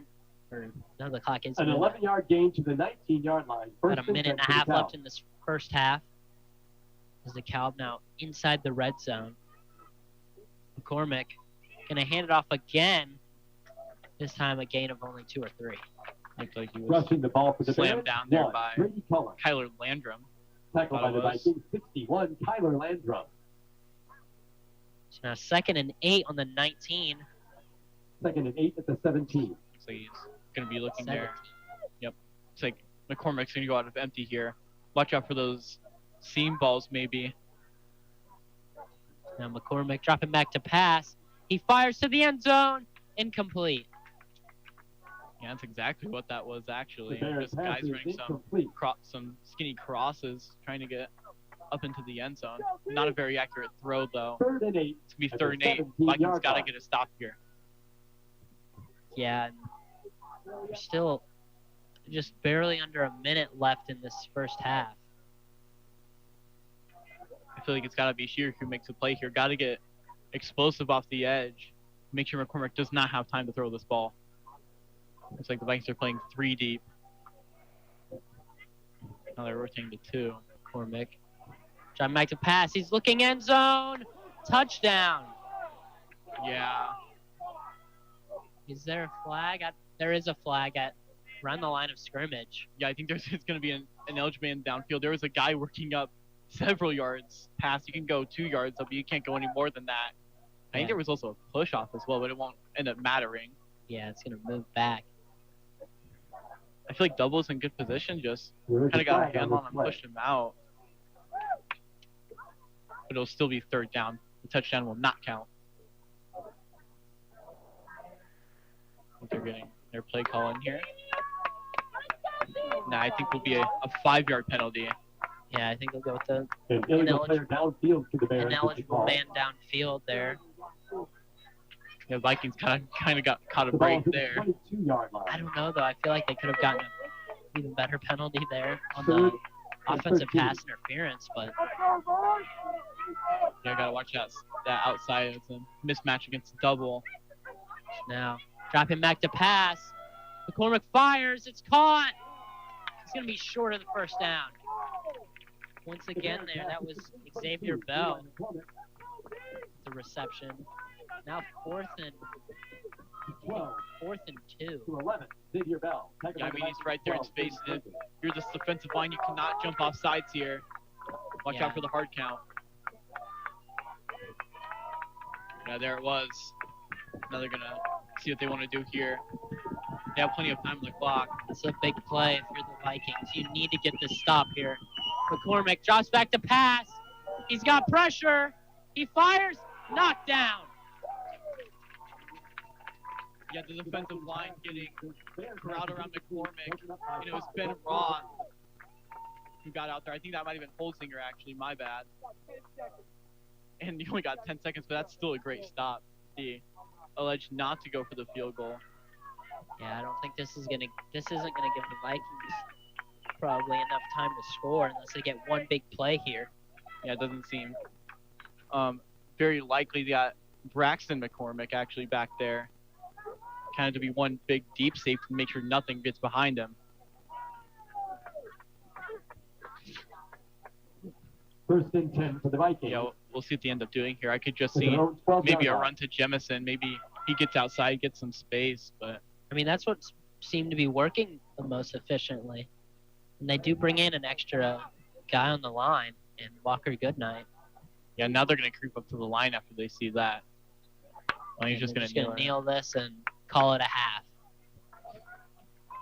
So not the start to this game that the Vikings might have wanted, but still in a very manageable position.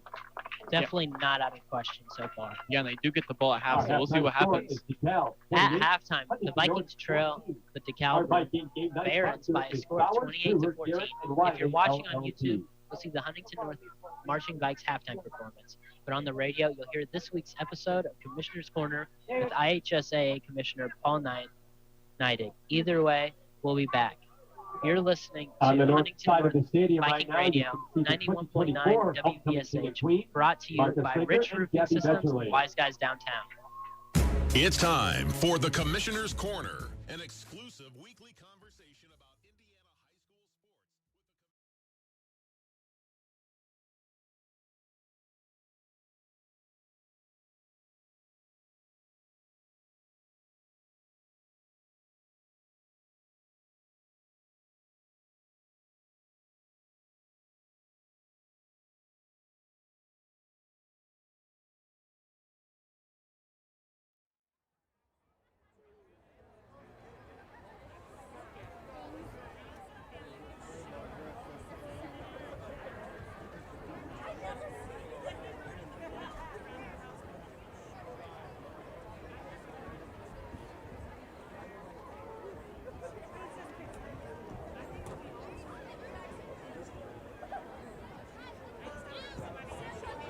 At this time, we'll recognize the 2025 Homecoming Court and crown this year's King and Queen.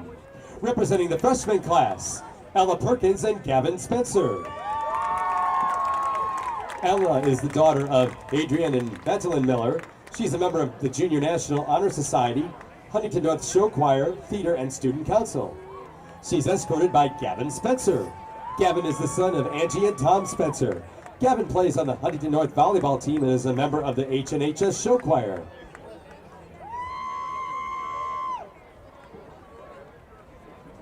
Representing the sophomore class, Miley Shear and Sawyer Carl. Miley is the daughter of Renee Forst and Nick Shear. She's involved with campus life, a member of Emmanuel Community Church, Club Volleyball, and National Junior Honor Society. She's escorted by Sawyer Carl, the son of Jennifer and Aaron Carl. Sawyer is on the Huntington North football, wrestling, and track and field teams, and he is a member of the National Junior Honor Society. Representing the junior class, Ireland Heathcote and Jesus Mendoza. Ireland is the daughter of Jenna Sidoti and Dan Heathcote. Ireland plays in the Huntington North varsity soccer and plays indoor soccer. She's a freshman mentor, a member of the symphonic band, concert band, wind ensemble, and a kindergarten teacher at Emmanuel Community Church. She's escorted by Jesus Mendoza, the son of Maria Lajatos and Mario Mendoza. Jesus is on the track and field team, class council, choir at St. Peter and Paul Catholic Church, campus life, a freshman mentor, and volunteers at the Huntington Public Library. The seniors representing the class of 2025 and in the running for homecoming king and queen. First, Gracelyn Anderson and James Linker. Gracelyn, the daughter of Sherry and Ben Anderson, is a 4-year member of both volleyball and track and field and Champion 101. She is a member of the National Honor Society, class council, and a 4-H member. After graduation, she plans to attend University of St. Francis and continue her academic and athletic career. She's escorted by James Linker, the son of Chrissy and Brian Linker. James is a 3-year varsity football and 4-year varsity baseball athlete. He's a member of the National Honor Society, middle school campus life leader, and an HNHS pit leader. After graduation, James plans to study health and exercise science at a currently undecided university. Next, Kennedy Brewer and Kyler Landrum. Kennedy is the daughter of Heidi Ratcliffe and Brandon Brewer. Kennedy is a member of the National Honor Society and works at West Park TAN. After graduation, Kennedy plans to attend Vincennes University to study forensic science. She's escorted by Kyler Landrum, the son of Brandy and David Landrum. Kyler is a football and track and field athlete, a 4-H member, and is a member of the National Honor Society. After graduation, Kyler possibly plans to join the military and continue his education. Next, Carly Matix and Ben Roth. Carly is the daughter of Amy Johns and Joe Matix. She is a member of Varsity Singers, Secretary of Class Council for 2026, National Honor Society, a Rotarian, and a student intern at the Huntington First Church of the Nazarene. After graduation, Carly plans to attend college to major in worship arts with a minor in business management. She's escorted by Ben Roth, the son of Laura and Matt Roth. Ben is president of Student Council, member of Class Council in Huntington Youth Leaders, National Honor Society, FCA, Rotary, and Campus Life. Ben plans to attend the University of Cincinnati for construction management. And Jessis Runyon and Isaiah Hodge. Jessis is the daughter of Edith and Quentin Runyon. She participates in varsity cheerleading, High Hopes, National Honor Society, the 2026 Class Council, Huntington Youth Leaders. She's a freshman mentor and a scholar athlete and an All-American cheerleader, and helping to pilot HNHS's upcoming peer counseling group called Peer to Peer. Jessis plans to attend college to become a mental health counselor. She's escorted by Isaiah Hodge, the son of Lucy and Kurt Francis. Isaiah is on the varsity volleyball team, a member of the National Honor Society. He's a freshman mentor, a scholar athlete on the Class Council of 2026, a 4-H champion in 2022 and 2023. He plans to attend IU Bloomington to major in business and finance to become an entrepreneur. How about a round of applause for everyone on the homecoming court?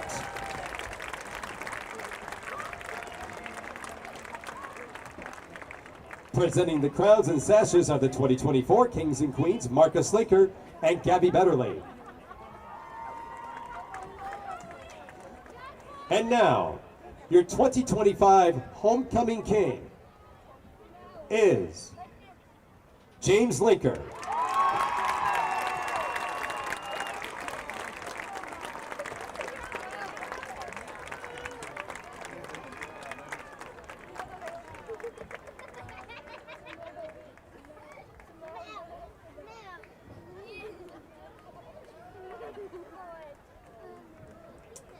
The 2025 homecoming queen is Gracelyn Anderson.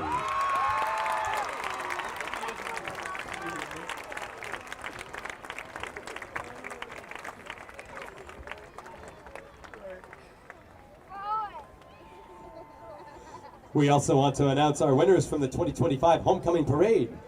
For Class Float, third place, the class of 2028 sophomores.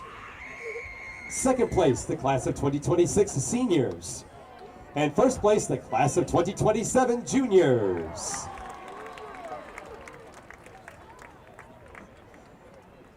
In overall participation, honorable mention to the green team. Third place, Roanoke. Second place, Horace Mann. And first place, Salamone. There will be trophies awarded to the winners of the parade.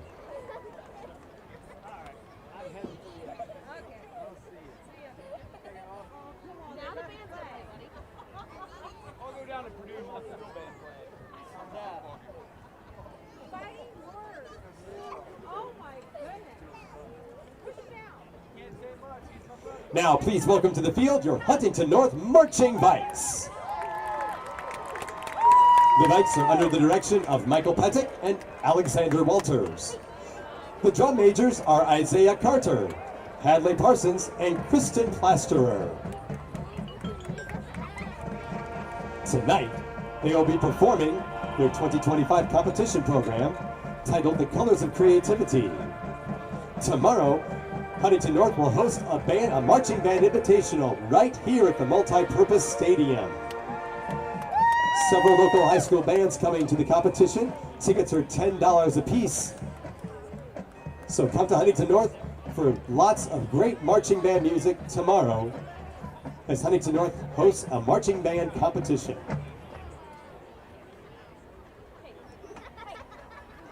Drum majors, the field is yours for exhibition.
The Marching Vikes would like to thank their sponsors, Huntington County Community Schools, the Huntington North Band Parents Organization.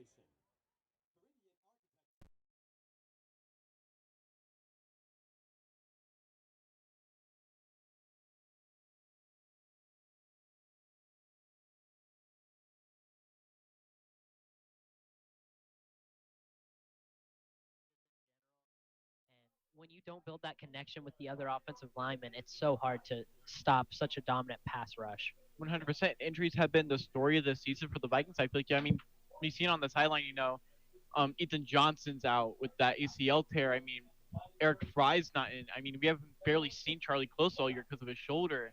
Cannon Swain's on crutches and a boot right now.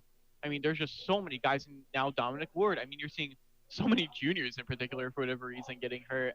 But it's just not what you want to see. And with this group of guys, they have the potential to be really good when they're healthy. But when they're not healthy and they lack some of that firepower, it's just a real big struggle. Yeah, I agree. And that's really one of the main things we harped on was that trench battle this game. And so far, going heavily in DeKalb's favor. And you can see that on the scoreboard. Because, I mean, it feels like McCormick, although they don't really take that long to pass, he's not getting that much pressure to begin with, no matter how long they take. And I feel like that's really showing on the scoreboard. But I feel like the one thing that is going for the Vikings, no turnovers so far. And that's something that I really stress. You cannot turn over the ball in your own territory. And they've been doing a good job at that. But in turn, they just haven't been able to get much going. Yeah, I mean, only 6 first downs, a lot less plays than the Barons so far in this game. And they just really need to work on that. Only 1 and 4 on third down conversions. That's really hurting them late into this game. And I mean, if you're the Vikings, you really need to get something quickly to start the half, because this is a 2-score lead against a team that is very likely going to get more points up in a hurry. So if you're not at your best offensively, I don't know if there's going to be a comeback in the works for the Vikings. Yeah, and like we said, they get the ball to start the second half. You need to go out and run this ball. You have to. And then your defense has to step up, get a turnover or something. Force McCormick to feel pressure and just let the ball fly, and then have one of your guys in the secondary go on and pick it off. I mean, the Vikings haven't had too many interceptions this year. I think they've only had around 3. It's been really struggled forcing turnovers if you're the Vikings. Some forced fumbles have happened, but right now they can't even seem to bring Kohler down, so we don't even know if that's going to happen. Yeah, I'm not sure. And my biggest worry for this Vikings team is that second half offense that we have talked about. We talked about it to Coach Eschbach in one of our interviews, and it's been a point that we've harped on throughout the year in post games or pre games. It's that second half offense. I think if I remember correctly, there's only been 1 touchdown in the second half throughout the entire year. And I mean, your lead in the first half is not always going to carry you through a game like that. And I mean, especially when you're down by 2 scores, you really need all that you have offensively right now if you're the Vikings. 100%. And if you can't score an offense, that puts so much stress on your defense to be aggressive. And if you're even more aggressive, that can allow some big plays as well. I mean, it's not always going to work well for you. And the defense has to stay disciplined. They have to stop the run up the middle. I mean, maybe make some personnel formation changes on that side. Put some bigger guys in at defensive tackle. Make sure they shed those blocks. And they're big enough to, get Kohler down. Because right now, he seems to be bouncing off of everybody right now.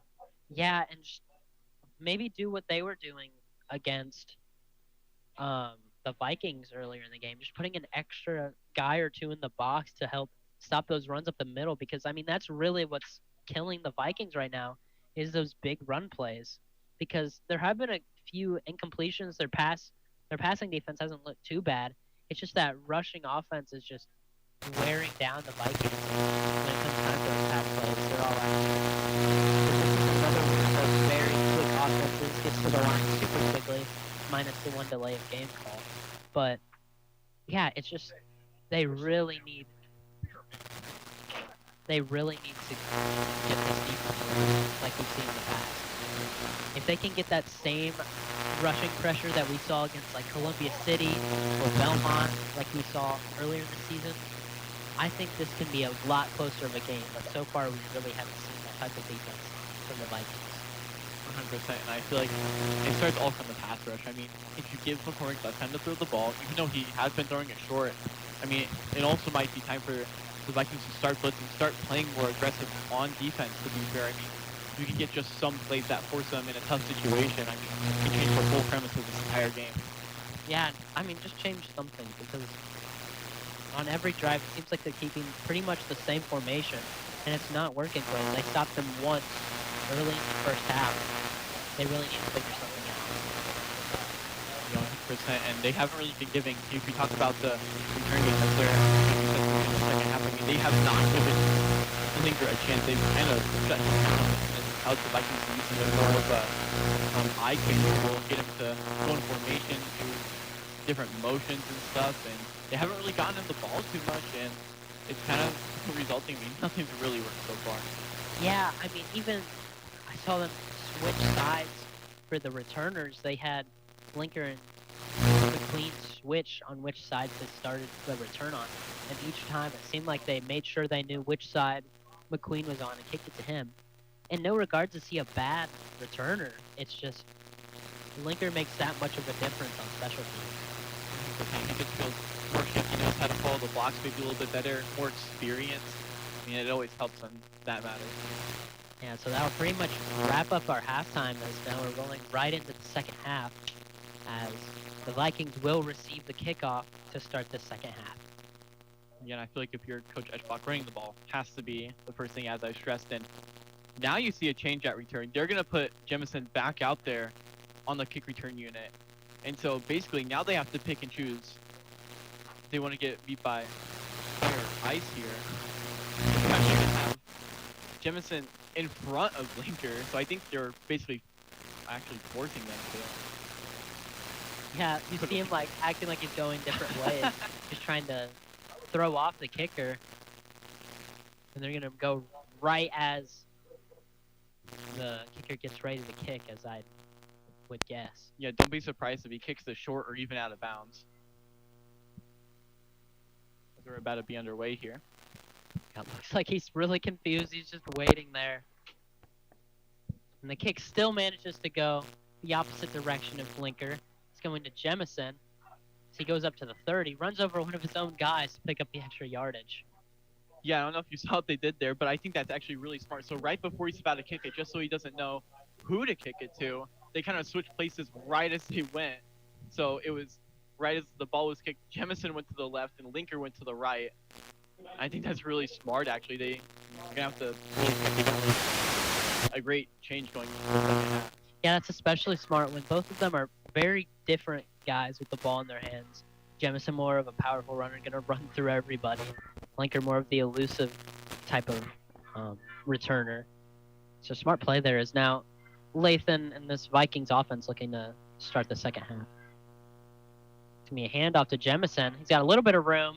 Breaks up the middle. Breaks a tackle. He's going to get a gain of around 8 here. No, 9 yards. Yeah, maybe got 9. That's exactly what you want. I mean, great way to start this off. Looked like Shear was one of the lead blockers, and then Jemison weaving through the defenders and gets a nice gain of 9. That's exactly what you want to start out here. Only his 10th carry of the game as well. Yeah, that's exactly what we were talking about that the Vikings needed. They need to stick with this run game. It's working very well for them. So now we start to see those safeties creeping towards the line. It's been another handoff, though. Even with the bad snap, Jemison still on his feet, breaking what seems like a million tackles, powering over the midfield line. My goodness, I feel like every guy who touched him, I feel like Jemison just shrugged him off, kept spinning like 3 or 4 times, and still was on his feet, and now they're in the Barons territory just like that. Yeah, now on the Barons 46-yard line. 2 very strong carries from Jemison. Now we see the tight end motion. He's going to fake the handoff, fires a pass out to Linker. It's caught. Has a little bit of room. He's going to get to around the 40-yard line. Yeah, they're actually doing exactly what I was talking about. Threaten them with the run. And then also, if you're going to throw it, throw a screen. And that's what it was. It was an RPO. A little bubble screen there from Linker, and get him involved, get some right after the catch opportunities. I love how the Vikings are coming out of this half so far. Yeah, very strong offense so far. Jemison now over 132 yards rushing. It's now on 2nd and short. James gonna hand it off, or no, fakes the handoff. It's caught by Shearer. He's at the 30, the 25, 20. It takes about the entire defense of the Barons to finally take down the tight end. Yeah, I think literally everybody was there by the end of that play. Oh my goodness. Yeah, as Shearer able to power all the way inside the 20, as it took pretty much the entire Barons team to finally drag Wyatt down. Yeah, it's another good play. That time, another RPO, except that time, Shearer slipping out to the flat and gets a big gain out of it. Killer with some nice blocks on the outside as well. Now James gonna hand. He's gonna run. It's gonna be a screen pass to Linker. He's got the first down. Gets out of bounds. This is exactly the type of offense we said that the Vikings needed. Just those quick passes, RPOs, and keep Jemison as active in this offense as possible. And it's working perfectly so far. 100%, and they're getting James out on the move as well. And we know some of his best throws of the season have been on the run. Oh no, they did not get the first down there. Second in inches, it seems like. As now, James probably going to hand this off to Jemison here. It's going to be a handoff. He breaks a tackle in the backfield. Able to power through. I mean, oh my goodness. I think that plays better than any, just to show how powerful of a runner Jemison is. Met immediately in the backfield. Able to shrug off the defender and get the first down. 100%. It's going to be first and goal now. I mean, Jemison looks better than when he was at the beginning of this season. He just looks like an animal. Yeah, no one seems to be able to take them down single-handedly. Taking up to 3 defenders to take them down there. That time, though, met in the backfield. Yeah, looks like it was read there by Tristan Blaker there. That was a really good read there. Got right up the middle. And that's where you change it up. You've been running some of the similar things. It looks like they're going to bring McQueen out onto the field as some Barons get some subs in as well. Not sure what the refs are trying to signal for here. I think something's wrong with the clock, maybe. As Patak will come out of the game, it'll be McQueen in. Might look for a pass here for the Vikings. Yeah, might go for another one of those RPOs. Seem to be working really well. Also have 2 receivers on each side. Yeah, here's that other receiver on the right. It's James. It's going to be another handoff. Trying to catch that outside. He gets there. Gets inside the 5. Oh, I thought he lost the ball for some reason, but no, he just absolutely shrugged off another defender. I think that was Drake Hall, who kind of took a knee there, but got right back up.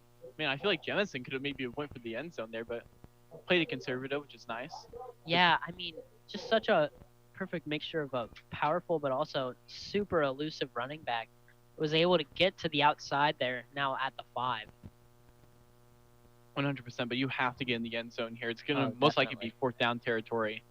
Like, you're going to stress them out wide here. A lot of blockers in. Now James. He's going to roll to his right. He fires. Touchdown. Wyatt Shearer. Yeah, that was about as good as it gets for this Vikings offense there. The perfect mixture of RPOs and just the quick screen passes. Able to get that in the end zone super quickly. Yeah, they looked so threatened by Jemison. They got him going, and it opened up a great play. It looked like just an out route from Shearer, and it was wide open. Perfect play there, called up by Eschbach. Yeah, Jemison, such a dangerous option here at running back. The kick is almost blocked, but it's good. So now 21-28, Vikings looking to come back here. Yeah, nice job by Sink as well coming into this game. He was 10 for 13, and now he would be 13 for 16 so far this season. Played pretty good, especially in this back half of the season. He kind of struggled to start out, but he's been pretty good so far. The Vikings, we really didn't see go for much field goals in the past couple of years, but they seemed more confident in the freshman. He's got a long of 41 this year. That was against Northrop where he hit that. Yeah, but I mean, Jemison, 15 carries for 137 yards to start this game off, and that touchdown. A 9.1 a carry is great for the return. I mean, he's already almost had this game what he had in the first game and a half, which was 158 yards. And so just a great game so far for him. And I mean, the passing that drive looked great. Shearer, once again, the main target tonight. 5 catches for 83 yards and a touchdown just then. Yeah. So now Shearer with a rushing and receiving touchdown on the night. And I mean, the second half adjustments have been really great made by this coaching staff. I feel like they've really got their offense going. We'll see how the defense does now. It's going to be another low kick. It's going to bounce all the way back to the 15. Going to be taken out of bounds around the 30. That's going to bring back on McCormick in this Barons offense. I don't know why I keep wanting to say Bruins. I mean, we have played the Bruins, but it's definitely very similar in name. I mean, just switch the U and the A, and there you have it. Barons Bruins. Barons Bruins. I mean, it has an I. Actually, no, you're just completely off. I don't know what I'm doing, but it just keeps. I keep wanting to say Bruins for some reason. I have no idea why. Probably just rolls off the tongue a bit better than Barons. Either way, no matter the name, McCormick in this offense will come back on the field. I think you're going to have Vice to start out in there instead of Kohler. Be a low snap. It's going to be a handoff. And he's going to get a gain of what looks like 3 on the play. Yeah, they had several guys get there. Shearer got pushed back, but not too big of a hole. Nice job by some of the defensive linemen to make him shift and not get too many gains. Too much of a gain. It's going to be 2nd and 6, but it more looks like, actually, yeah, only a gain of 4 there. Yeah, so now, with about 8 minutes left here, Cormick throws it incomplete. He looks banged up. Oh, yeah, McCormick took a shot from Goodnight and Shear. Oh, he's limping. Oh, yeah. He does not look great right now. I think he's going to stay in the game, though. He took a huge shot trying to look in the flat, but time ran out really quickly. Yeah, he looks banged up. And they're gonna but he's going to stay on the field. The 3rd and 6 now. Man, if I'm the Barons, I'd call a timeout here. Yeah. They are going to snap it. He gets the throw off. It's caught. Just another. I mean, it's the same skinny post, and he's just kind of staring it down, and it's working. Nobody's coming up to make that play, and it's right there every single time. I mean, it's a great spin by Shear on the outside. It was almost right there to him, but McCormick with, poise in the pocket. He's tough as nails tonight. Yeah, Spears having a big game so far. Another catch there for him. It's now a handoff to Kohler, and that's another big stop there. They showed just a little bit of a beginning to stop the run there at the end of the second half. Yeah. And now, once again, there, a loss of 1. It looks like Patak was the first to get there as they're going to run a play here. So they went for another hard count. So now McCormick. Gonna take the snap. He's going to get the pass off quickly, and it's caught once again. Even through the contact. I mean, I feel like they got to get somebody in some sort of a 10-yard, like, maybe hook curl just to try and take away that spot. Yeah, that same play has gotten them the first down on multiple occasions.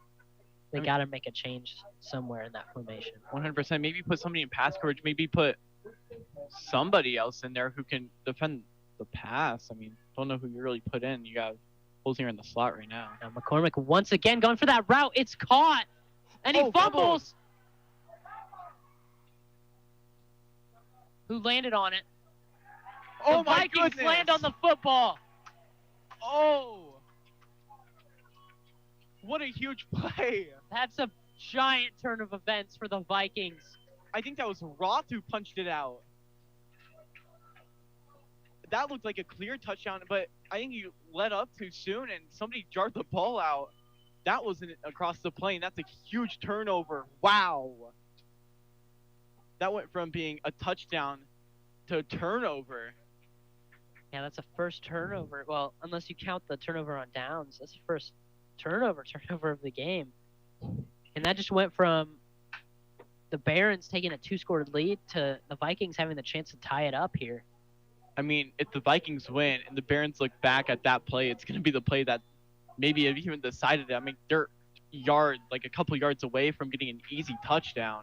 My goodness, what a play. Now James looking to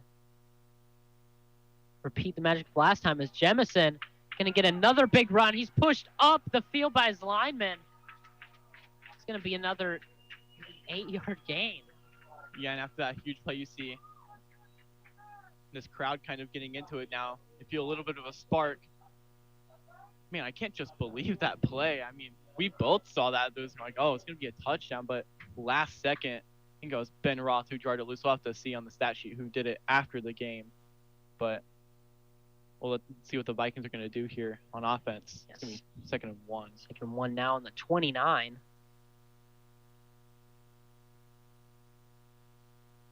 Now James. He's looking deep down that left side to Linker. It's caught. He's at the 15 and taken out of bounds. The threat of Christian Jemison, I mean, I think there might be an injury down there as well. He stays down. But it looked like they faked inside zone. They've usually done play action out of a pistol. That time the Barons didn't see it coming. And Linker just flew by whoever's down. I think that's Schmidt. Yeah, that's Connor Schmidt. And he's just staying down. I think their medical staff is going to go ahead and look at him. Oh, man. And he's just kind of like rolling around. The Vikings trainer gets there first. But, man, what a play. Yeah, they finally... I mean, they did exactly what we were talking about during the halftime. Just keep developing that run game, and eventually those safeties will draw back. And that's exactly what happened, and now the Vikings are in scoring territory. Yeah, and I mean, we talked about earlier this season how there's been talks about how far James can really throw that ball, and he let it fly there, and it's a perfect ball. Yeah, met Linker right on there. That was a 56-yard catch there for Linker. I mean, that was probably like 45 yards in the air at least. Yeah, that was great. Wow. There. Now Linker 4 catches, 75 yards. Still leading the team in targets for the night. But my goodness, what a throw there from James. Now 12 for 17, 168 yards and a touchdown. Really great efficiency there. Yeah, and you look at Kane Smith for the year. I mean, been playing pretty good tonight, and now might get out with an injury. You saw McCormick on the last drive also seemed banged up. We'll see how that affects the Bruins. And especially, it was all smiles going into halftime, and right now they're being threatened by the Vikings as Schmidt is being walked off with a little bit of assistance, and he's kind of on a hobble. Don't really know what he injured. Maybe a lower leg injury. Not really sure. He's able to walk off without any assistance, which is a good sign for the Barons.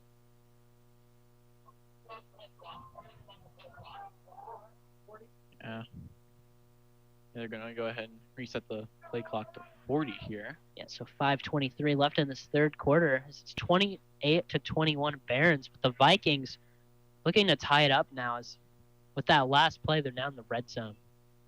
And you talked about this Vikings offense not being able to do much in the second half, and now threatening to score another touchdown against one of the best defenses in the conference. Yeah, and as Schmidt getting off the field now. Yeah, they'll wait to blow it until he gets off the field, and then the Vikings will run their play. Looks like they're going to have two tight ends here. It's going to be Patak and Shear in line tight end. You're also going to have Linker and Kaler out there. Jemison in the backfield. See, James is going to hand it off to Jemison. He's got room. He's at the 10, the 5. Touchdown, Christian Jemison once again. I mean, it's great blocks. You saw the hole open in the B gap. Jemison does the rest, and the great block by Kaler on the right side to seal it, and he cuts back inside. Man, the elusiveness of Jemison. He's on fire tonight. I mean, what a game for him returning tonight after that injury. Second rushing touchdown of the night. And now with this extra point, they tie it up. Sync perfect so far. And it'll remain that way. Man, I was about to say, if you jinx him right now. I realized that as soon as I said it, I might have. But now 28 all. So Vikings very quickly get those 2 touchdowns back.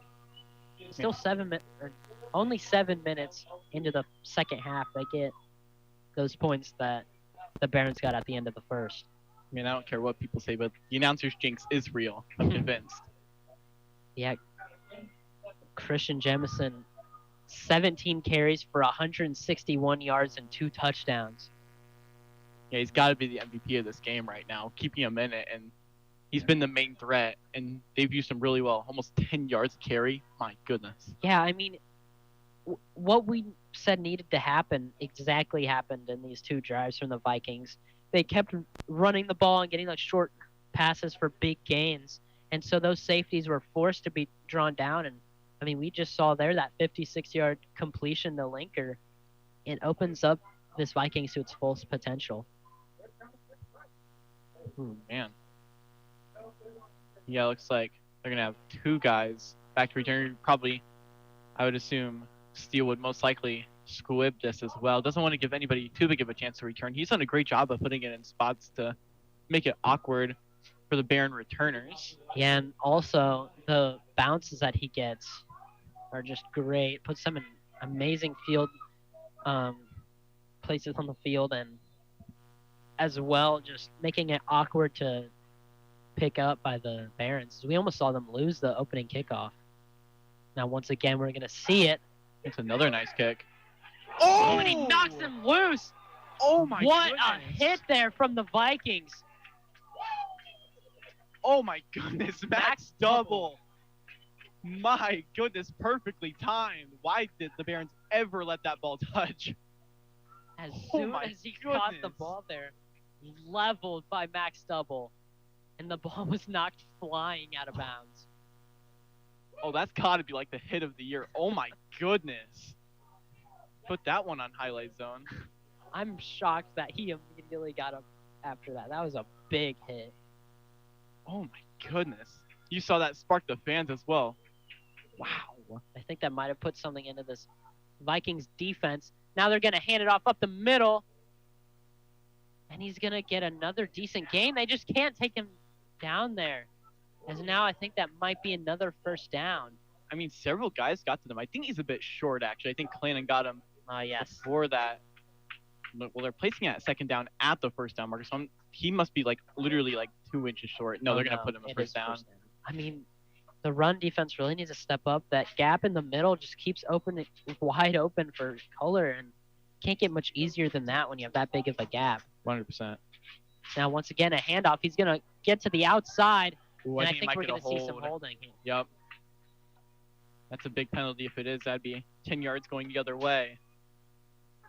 I think they're going to have a hole in that right side.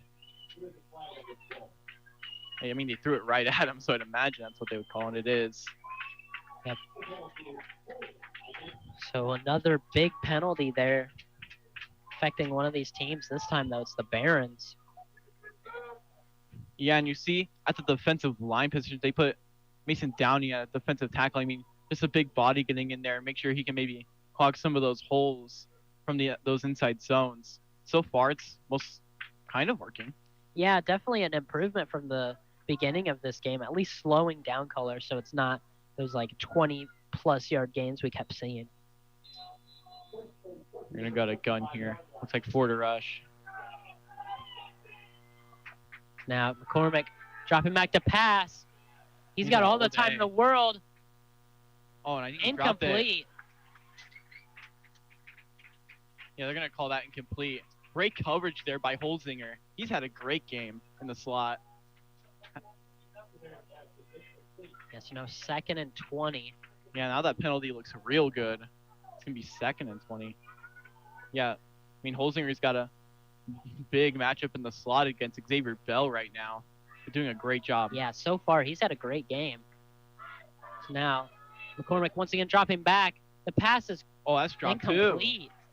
Ooh, man. Once again intended for Noah Spears, and uncharacteristic drop for him. Yeah, now you see 3rd and 20. They're going to bring Downey out. They're going to bring Clannon back in for some pass rush help. You're expecting pass here for the Vikings. Yeah, and you can really hear this. You got to get pressure this Vikings crowd. Now McCormick dropping back to pass. He's got pressure. Forced to roll out. And he's sacked. Oh, it's Clannon too. Right as he was brought in.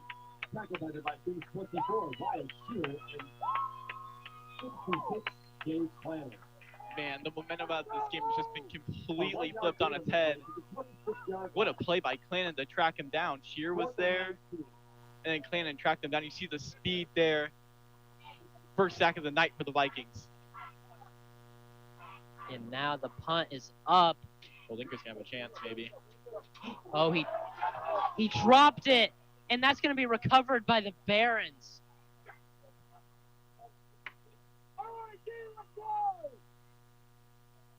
Linker, man, just took his eyes off the ball. Yeah, I think he was too ready to return that, and he dropped it. So that big stop there completely lost it. Basically, they just got a big passing game. My goodness, and that's the exact stop that you wanted. I mean, at the end of the day there, I mean, maybe just let it bounce.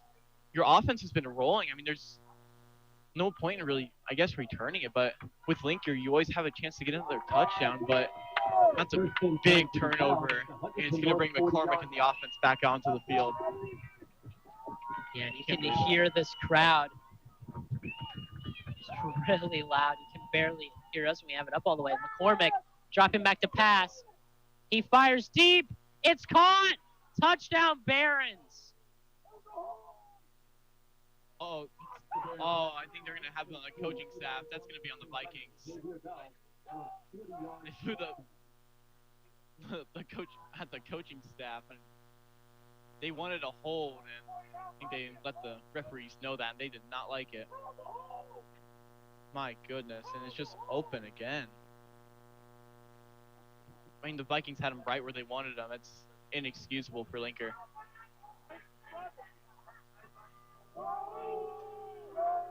And you can hear it. We aren't going to say it. But you hear the boos. I think they wanted the holding call there. But either way, that's a touchdown.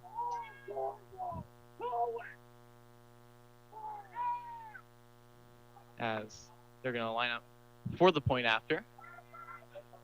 I think that's going to be... I think they have somebody different, and I can't really see the number, though. Might be Xerxes, I think. I think I see 81.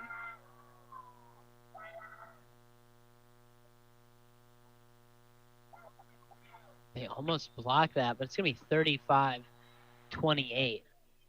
My bad, that was still record ball. I don't know why I thought I saw 81. But, man, that's just a huge turnover. The Vikings making some huge mistakes. You finally get a stop. You get a sack on McCormick, and then you fumble the snap, and that's basically what allows the one-play touchdown. Yeah, I mean, that just completely stopped the momentum of the Vikings. I think you're right. Just if you're not fully confident in that return. I don't even think it was that, though. I think he just started to run before he even had full possession of the ball, just trying to get another return touchdown. Just not able to hold on. You would think with Linker being in the system for a while, I mean, it's just undisciplined. That's what it is. Got to take care of the football, and they didn't do it there.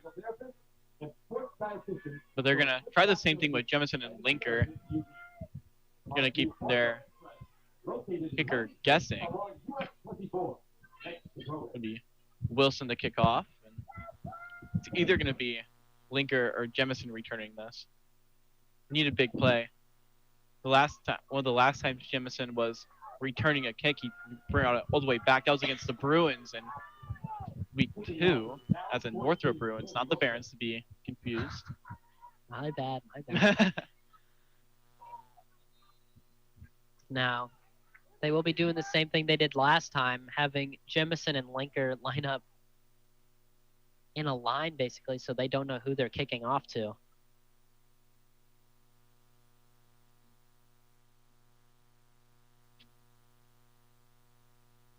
So now, kick is up. Linker going to get a chance to return this. Not much room, though. It needs to be taken down around the 20. Yeah, kind of got a weird bounce as well, so it's kind of hard for them to get something going there. But this Vikings offense has got to score here, I feel like. Yeah, they had such a strong rhythm going there. Had the big stop, and then that punt fumble really killed the momentum. And they just need to forget that ever happened and tie this game up. But yeah, maybe one of the highest scoring game we've seen so far from the Vikings. Yeah, 35-28. As we said after the first quarter, it's 14-14. We thought this was going to be a shootout, and that's kind of what it is right now. And this is, I think, the highest combined score we've seen from a Vikings game so far this season. Looks like there's some confusion as well from the receiver. Still 10 seconds left, so they can get something off, but Coach Eschbach looks frustrated, and he's going to call timeout. And I can see him smacking his play sheet with frustration. And I think there was just some confusion with the motion there. As now we see what they make the changes to. I mean, you can have a really good defensive possession like they did, but if you have one negative play that just flips the entire tide, I mean, it's just frustrating. Yeah, that one play is completely changed. I mean, those two plays pretty much have fully changed this Vikings motivation and momentum for the second half. Yeah, and they're going to walk back out here. It's still going to be first and 10. If you're just joining us, it's 35-28. Barons leading with 3 minutes and 39 seconds left to go in the third quarter. Vikings did use a timeout there, so they'll be at 2 for the rest of the game. Yeah, hopefully that doesn't come back to haunt them. Is now going to be a handoff to Jemison. He's got room. He's still up. He's got the first down. I mean, you think he's going to be taken down. He stays on his feet. Gets another first down. Yeah, and that just results for the body control and the balance. I mean, we talked about how Jemison also does wrestling, and that really helps with your balance and your poise. And, I mean, showing it off here right now, able to be stable and be unfazed by the guys grabbing at him. Yes, now first and 10 on the 33. 3:15 left in this third quarter. As now Janes take the snap. Another handoff to Jemison. He's got more room. He's at the first down again. I mean, every time this guy gets the ball, I feel like it's an automatic first down. And at this point, I think he's close to passing that 200 yards mark now. After that, another 10-plus run for him. Yeah, I don't know what the record is for rushing yards in a game by a Viking, but might have to look that up while we're here. As it'll be first down, the Vikings threatening to get in Baron territory. And Janes looking deep over the middle. Oh, that's very off target. It's almost picked. I mean, Shear wasn't even looking back for the ball. I mean, he had Jemison on a swing. I mean, nobody was covering him in the flat. He could have had some run after the catch. He's kind of lucky that wasn't picked. So he's second and 10. Yeah, very lucky there that was not picked off. You know, so you're going to see Linker in the opposite center of the ball. Got some motion on tight ends as well. Now second and 10. Going to fake the handoff. James going to keep it for himself on that outside. He's going to get a gain of maybe 5 or 6 on the play. Yeah, haven't really seen that too much that time. It's a read option. They bit down on Jemison and allows James, who's sneaky athletic, and gets some nice yardage over. That's going to be third and manageable. Yeah, just about to midfield now. 3rd and 5 on the 49. And again, this is most likely fourth down territory. You're at good position in the field. Just got to get going here for the Vikings. Yeah, now Janes.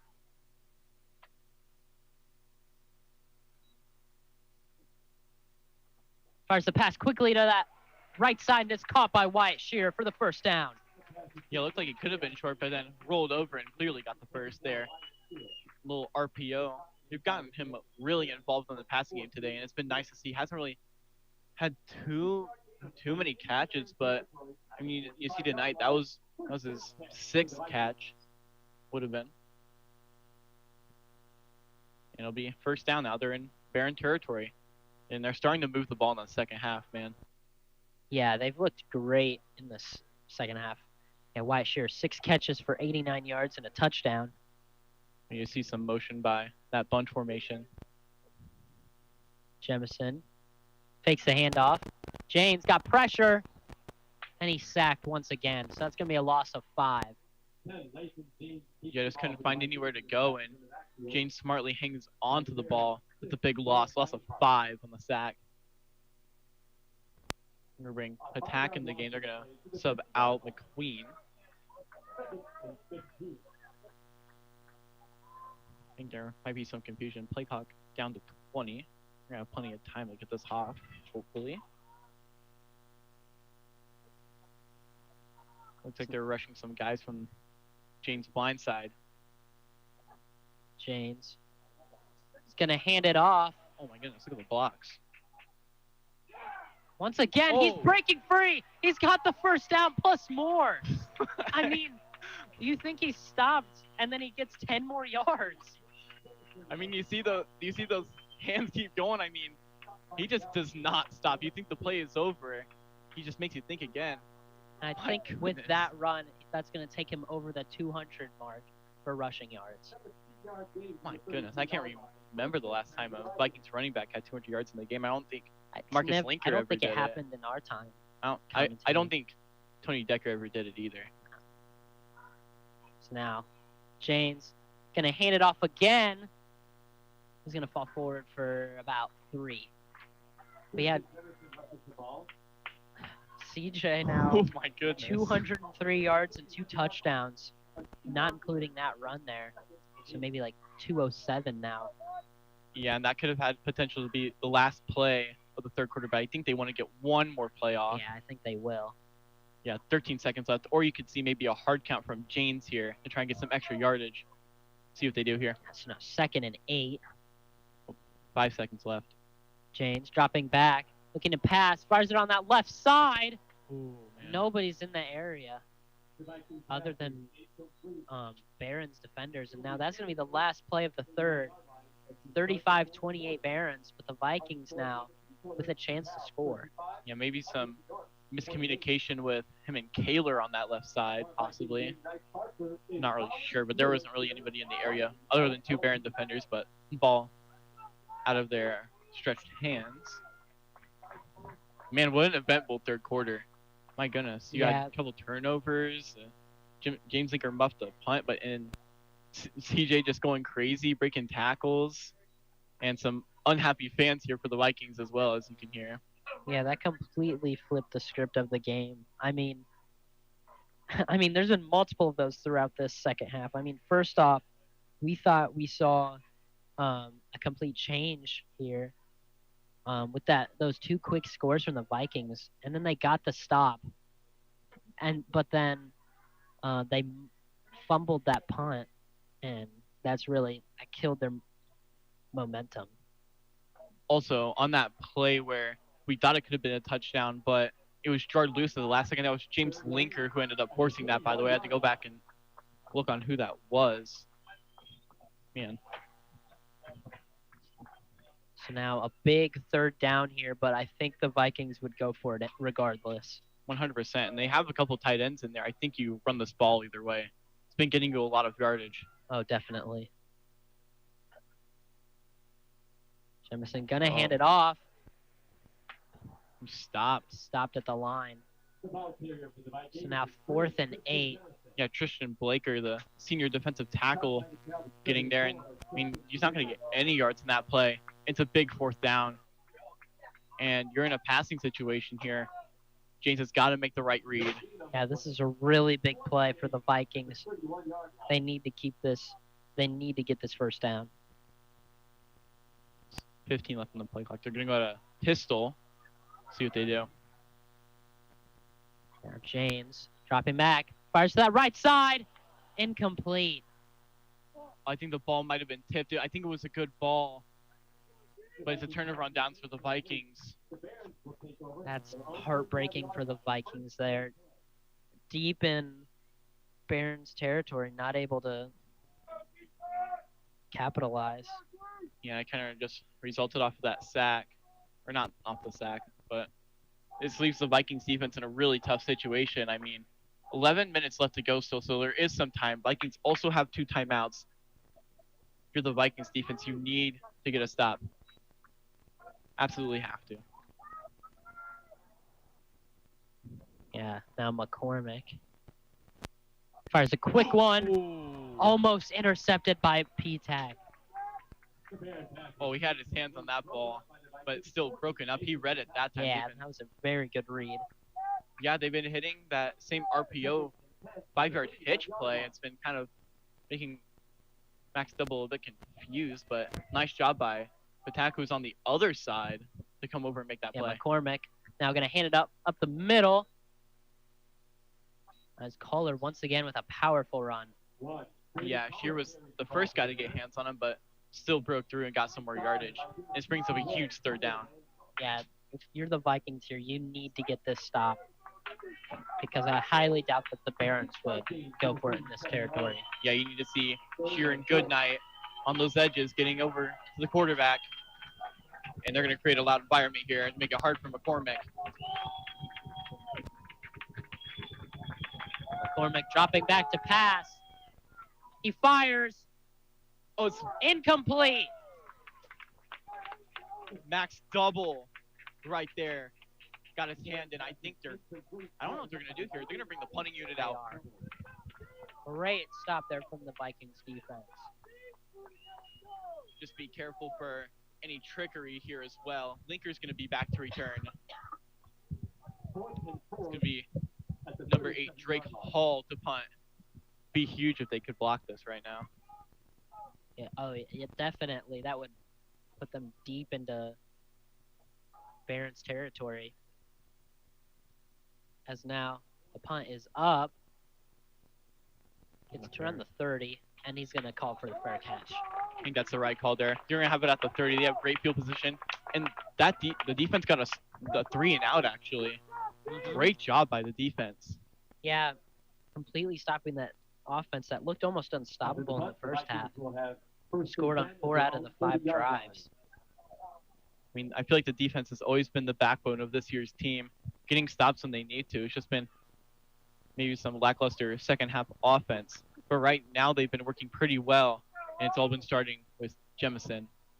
This man doubled 10 tackles on the night. What a night for him. Congratulations to our raffle winner for the Bear Bradley pack, Quint Blair. It's now James. Gets the snap. It's going to hand off to Jemison. He's going to get a gain of maybe 1 or 2. Yeah, the lane didn't really open up that time. Got several Baron defenders and maybe got a yard. But we'll see what they go ahead and do here. You cannot get into a bad third down situation here, especially with how far deep you are into your own territory. I mean, got to get some first downs to at least consider going for it on 4th down if you were to get there. 1 yard line, 2nd and 9. Gonna send motion. You're going to hand it off to Jemison once again. To power through and get another decent game, but it's going to be 3rd and 2. He got tripped up by Kohler, who was in the backfield. Kind of made him stumble a bit. But it's only going to be 3rd and 2. I feel like this is a spot where you run the ball once again. Oh, I agree, but maybe go for one of those RPOs that's worked really well in the beginning of that 3rd quarter. 100%. Now will be another handoff. And I don't think he... maybe. I think it's going to be very close. I think they're going to give it to him. Yeah, I think they're going to give it to him. They're on the line. I think they're going to give it to him, and they are. They will. Great, powerful run there. Keeping this drive alive. Man, that was real close as well. Yeah. That could have went either way. But I feel like with barely inches, they probably would have gone for it anyways. Oh, definitely. And that's a huge first down on their own 40 now. 9 minutes left to go in this fourth quarter. Now James.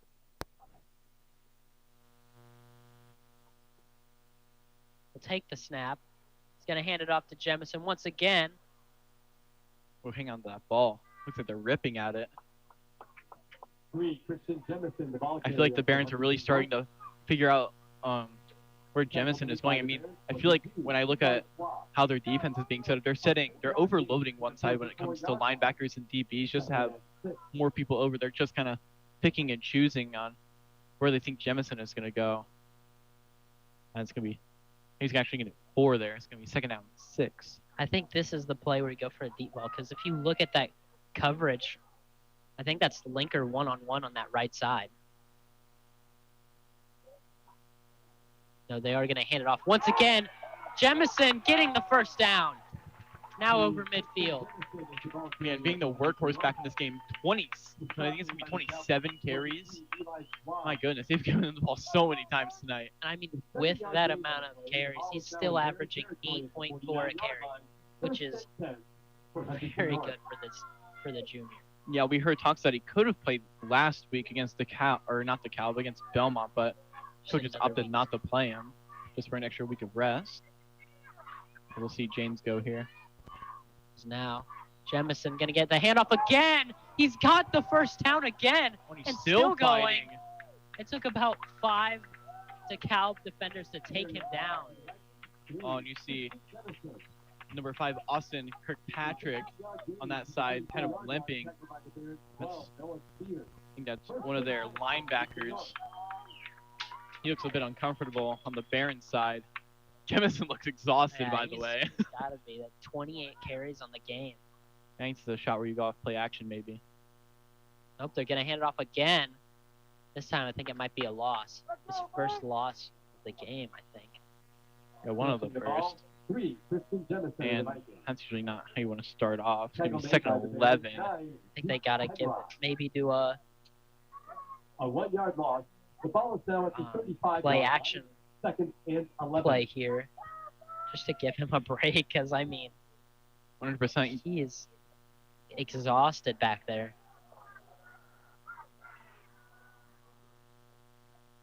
Yep, and James trying to get to that outside, and he might have gotten back. Might have gained about.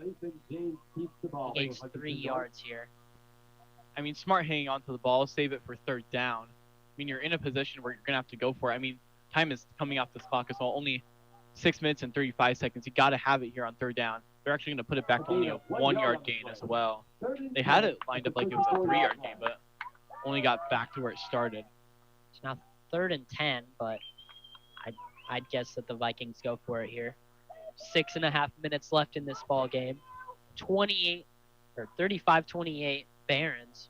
Vikings looking for this third down conversion. He's got time. Lathan with pressure, taken down again. I mean, he had time that time, just really had nowhere to go. Yeah, and you got a tough decision to make. This pass coverage from the Barons has looked great tonight. Completely shutting down this pass-heavy offense. And I don't think Eschbach has a choice. He's got to go for it. Oh, definitely. 4th and 13, though. Still have 6 minutes as well and 2 timeouts, but your defense, you're really putting a lot of trust if they don't get this. But you're not really going to point the punt either. And there will be a timeout called by Coach Eschbach.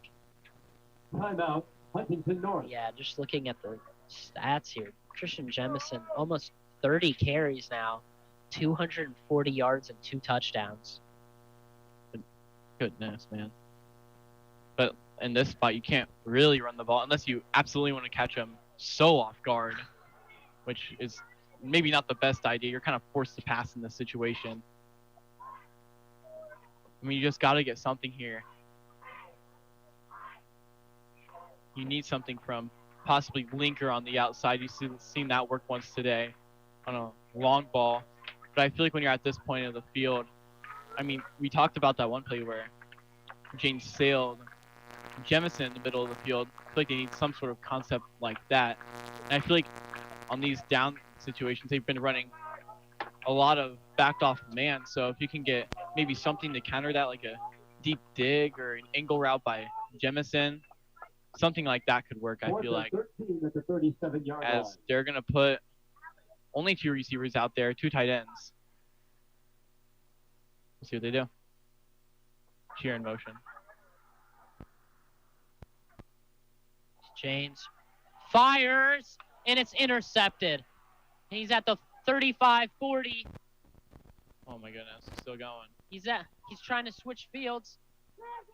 He's going to make it to around midfield.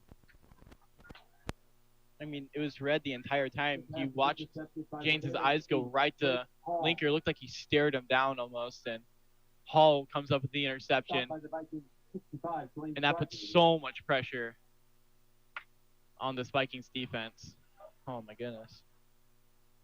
James with a bad pick. I mean, you had to let it fly there. The pocket was crumbling. I mean, the decision to go 2 tight ends there, I mean, really only had one option there. I don't know. Whatever it was, it didn't work. They're going to bring Vice in at running back for the Barons. Vikings defense got to get a stop. They're going to hand it off here. They're just not able to break him down at the initial contact. Another 4-yard gain. No, 3 yards. What would be ideal here is if they got a 3 now. They're going to bring Kirkpatrick in to be extra blocking on tight end.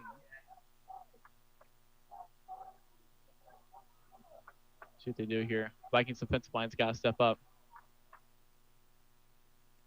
As they go hard count.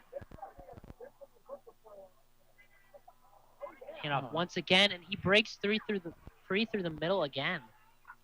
He's going to get up to the 35. Yeah, I don't see any flags there either. It's another big gain. Stop made by the Vikings. 4 John McQueen at the 34-yard line. It's just not how they want to go right now. As they bring Shear off for a play. It's like he's frustrated. So he might be bringing some more run defense into the game. So you have Mason Downey in at defensive tackle. I think they might be getting a change in play calling in. It's going to be another handoff. And he's going to break free for a decent run again. This time a gain of, looks like 8 or 9. I mean, a turnover is almost necessary in this spot. They're just running all over the Vikings, draining the clock. And the Vikings not in a great position to stop it. Only have 1 timeout now. You need a big play here by somebody. You got to jar the ball. Yeah, someone's got to step up here and make a big play for this Vikings defense. Yeah. Kohler back in at running back now. It's going to be another handoff. This time, though. I think it's going to be short. I think so. So 3rd and very short. But, I mean, this is more like 2nd down because I don't see the Barons not going for it there. I feel like the Vikings in this spot, at least what I would do, maybe some sort of double mug look where they put 2 linebackers in the A gap to try and fill the lanes. I think that's what they might be trying to do. You see Landrum and Patak in that zone, just trusting your corners just in case they would pass it. I doubt they would, though. Gun guy in motion. It's going to be an end around. And he's going to get the 1st down plus more. Rushing the ball for the Barons, 11, Xavier Bell. Nice play there by them. Got to the outside. Nobody was out there everybody was prepared to stop the inside run and countered it very well there. As I thought he was out of bounds, but apparently not. Clock's gonna keep ticking. And they're driving as well on the Vikings 18. Yeah, now McCormick. 2.5 minutes left in this game now. Yeah, I think they're discussing. I thought he was out of bounds, and the clock is still going. Yeah, I thought he went. I could have sworn he was out of bounds. Now they're gonna hand it off once again, and still just not able to stop him at the initial contact. Rushing the ball for 2 yard, maybe a 1 yard gain there though this time. And I think if they were able to get another 1st down, I think it would be the end of the game. They have to stop them here, and even even then, if they get them to 4th down, they're in field goal range easily. Yeah. They're in horrible position right now. The Vikings really need something big to happen right here. Let's go, team! Yeah, Kohler going back to the right side, motion. It's going to be another handoff. This time, met immediately. That It's was going to be a loss of 3. Yeah, that was Sheer getting there, and I feel like this is where Coach Eschbach has got to call a timeout. I feel like Running the ball for DeKalb. Yeah, they that really clock's just need going to it. keep ticking, man. I feel like you've got to call a timeout. A 3-yard loss in this play. They're just going to let this clock go down. 3rd And and 12. once this play goes, it's going to be under a minute left. Yeah, you got to wonder what the Barons are going to do here as well. Are they going to want to go for the 1st down? I think what they're actually going to do here is they're going to let the play clock go down to the 2nd, and Robertson's going to most likely call a timeout, which he is. That's what he should do as well. It's a smart play. And that's going to, although that will give the Vikings Timeout. time to discuss what they want to do on defense, but it also gives the DeKalb a chance to get their offense situated. Yeah, at this point, though, if the Barons convert, that's the end of the game. Yeah, now they win the game. If they get stopped, then the Vikings can use their timeout, and they're going to most likely go for a kick. And we've seen Linker do a great job of getting off the line over the entire season. Somebody's got to make a play, because if not, this game is really in jeopardy of being lost. And the Vikings have fought really hard in this game, and just some key mistakes, just some flags that have brought the Barons back onto the field, interceptions, muff punts. I mean, just some sloppy ball down the stretch. Other than that, they played pretty solid, I feel like, for the most part. It's just these mistakes are so crucial. 3rd and 12. I mean, how different of a ballgame would this be if Linker did not crumple that punt there? Yeah, Bison at running back. It's going to be a handoff, Got to tackle him. and they get him. Oh, he's got to keep Taking him going, down. man. Yeah, Coach Eschbach's going to call a timeout. Yeah, and if they kick this field goal, they will be bringing out maybe. I'm not sure. And if I'm Coach Eschbach, those guys who are going to block the kick, you've got to bring your fastest guys out there. Maybe some guys with some arm length to try and you also got to be disciplined. Defensive line, you cannot jump. Out of anything you can do, you cannot jump. You got to stay disciplined. If they jump, I think that would automatically give them the 1st down. Yeah, it's 4th and 5, so if they were to jump, it would be an automatic 1st down. They would win the game. They have to stay disciplined. I could see them going hard count as well, just to try and draw them off. I don't know what I think they're keeping the offense out. They're not going to kick it. I don't know what they're going to try and do here. They have timeouts if they want to use them. And here they go. This is for the game. McCormick dropping back to pass. He fires. Touchdown, Barons.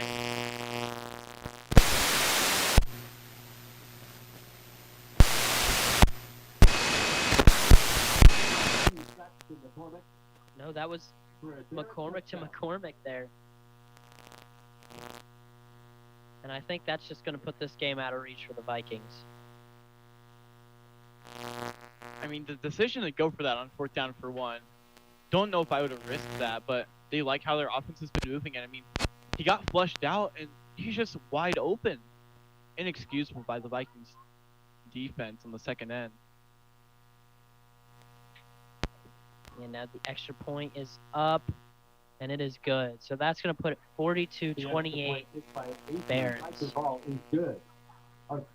I think put this out of reach. I think the Vikings still come out here and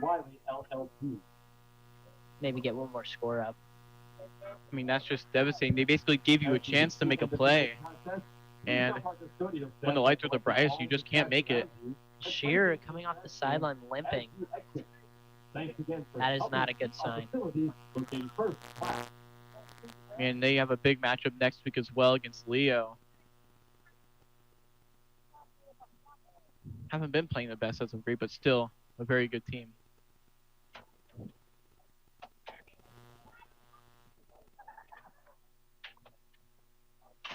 Yeah, so now both teams coming out here for the kickoff. I mean, what a devastating turn of events for the Vikings. They had all the momentum coming into this second half. And just with that one play, it completely turned it around. I mean, they need an absolute miracle to somehow come back in this game. I mean, 39 seconds, it's just almost impossible.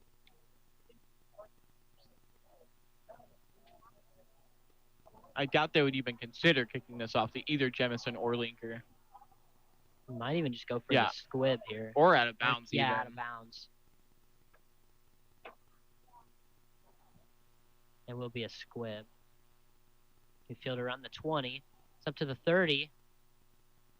We take it down around the 35. It's about the same as if they kicked it out of bounds. Yeah, and if you're the Vikings, you might as well just let it fly. You need a big play. Oh, yeah, I agree. If they want to stay in this game, they have to score here. 100%. What I would do if I was the Vikings, go 5 wide out of empty, and you put your fastest guys out there. So put McQueen out there, put Kaler, Linker, double, Jemison, maybe even double even, and just go down there and try and make something happen. They do bring McQueen out. Yeah, I see Kaler on that right side, McQueen far left. Yeah, that's exactly what they're doing out of empty. They're going to keep Shearer in at tight end, though.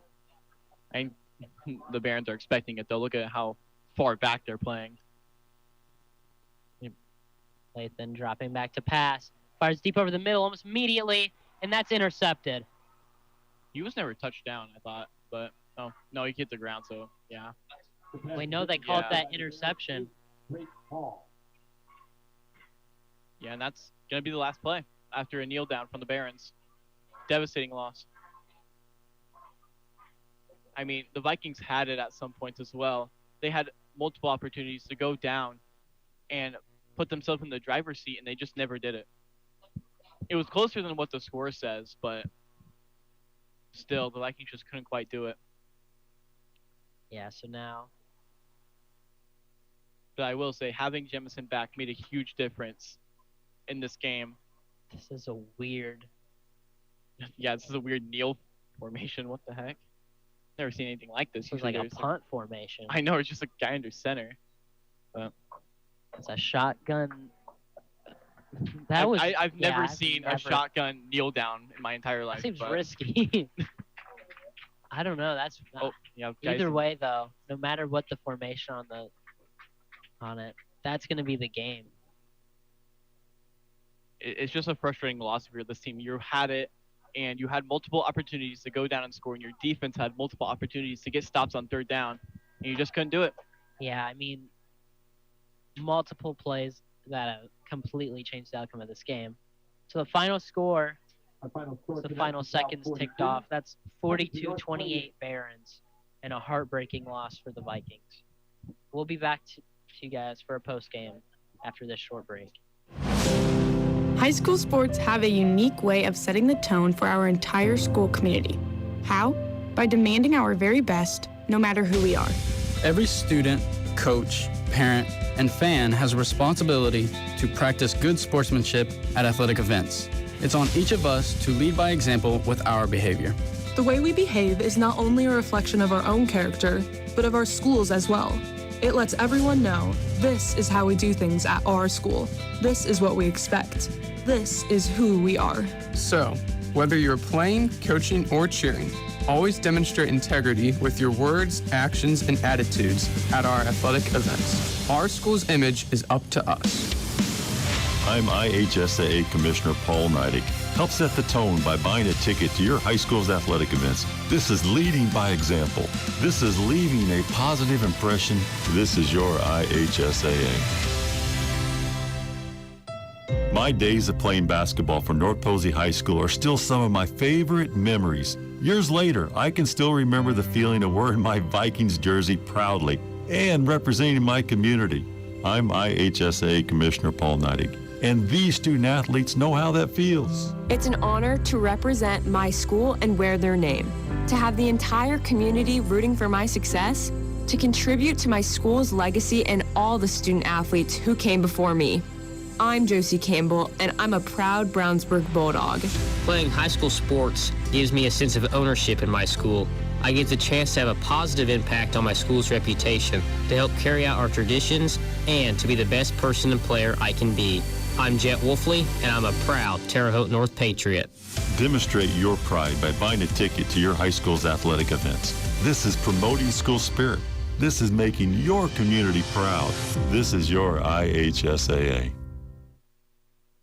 Welcome back to a post-game of a heartbreaking loss for the Huntington North Vikings. I'm Luke Zellis with Braxton Oakley for the post-game. And, I mean, we mentioned this before. That's like a matter of 3 or 4 plays making a difference in this game. 100%. And when you can't really point blame at any one particular person. It's a team game for a reason. It's a game of football. You have 11 guys on both sides of the ball, plus your special teams. I mean, it's a team effort on either how you lose or how you win. And there was just some particular plays. I mean, White here with a couple of crucial penalties. You look at James Linker with a muff punt and some third downs and fourth downs that could have went their way. I mean, you look at the Vikings got them to third down, I feel like several times, and they just couldn't do anything with it. Yeah, and one of the highest points I can mention for the Vikings, that rushing offense with the returning Christian Jemison, 29 carries for 240 yards and 2 touchdowns. I mean, a great game. That's like, oh man, we'd have to see if that's a record. We'll tell you guys next. We can't really find it right 60 now. 60 yards more than he had in the first 2 games that he played in combined, and then plus the 2 touchdowns. An amazing game for him. But you could obviously see towards the end of that game he was completely exhausted. Yeah, had his hands on his knees and he was just like gasping for air. I think on that last drive, the last like long drive they had, he had like 8 carries in a row and he was just exhausted. I think I saw him holding his lower back as well. Just a great game for him, but still. And then the passing game from Lathan, 13 for 23, 2 picks and a touchdown, 174 yards. He had a great game before the fourth quarter, and then like we mentioned before, that second half offense seems to, especially in the fourth quarter, seems to trickle out and fall apart and makes really big mistakes. 100%. And I feel like the offense kind of lacks some more versatility in the passing game without Eric Fry. I mean, James Linker is the main passing threat, but he's kind of like the only one who gets like consistent targets, and I feel like they just struggled in the versatility wise and trying to make the defense keep guessing on what they were trying to do. Yeah, another thing I really liked was the changeup for the most part, they usually always target James Linker the most out of anyone through the air. But today it was Wyatt Shear with 8 targets, took in 6 of those, 89 yards and a touchdown. Just a great game for him. And then, on defense, there were just too many times where they let the run game just completely blow by them, as Color there, 17 carries for 115 yards. And then Xavier Weiss, 8 carries for 77 yards. You just really can't allow that to happen, especially with a team that is very pass-heavy, as we've seen throughout the past couple games. It's just, you can't allow that to happen. Yeah, absolutely not. It's a lot of undiscipline when it comes to the flags and comes to the blocking. Some guys just didn't really finish through several plays, and it's just at the story of this game. You got to go into Leo, who hasn't played the best as of recent, but you have to go in there with a fresh mindset. You got to go out there and play how you did today for the most part. The defense, I feel like, has got to step up in some places, in the offense with some of the turnovers has to step up as well. I agree, and also just that rush defense. We saw them really strong the past couple games, especially against Columbia City, holding them, I think, under 50 total rushing yards the entire game. Just, they need to recoup that type of defense, and they'll have it all figured out for next week against Leo. I think that's pretty much going to wrap it up for us here tonight. Thanks for tuning into tonight's broadcast of Huntington North Viking football. Again, the Vikings fall to the DeKalb Barons by a score of 42-28. For Braxton Oakley, I'm Luke Zellis, and we'll talk to you next Friday.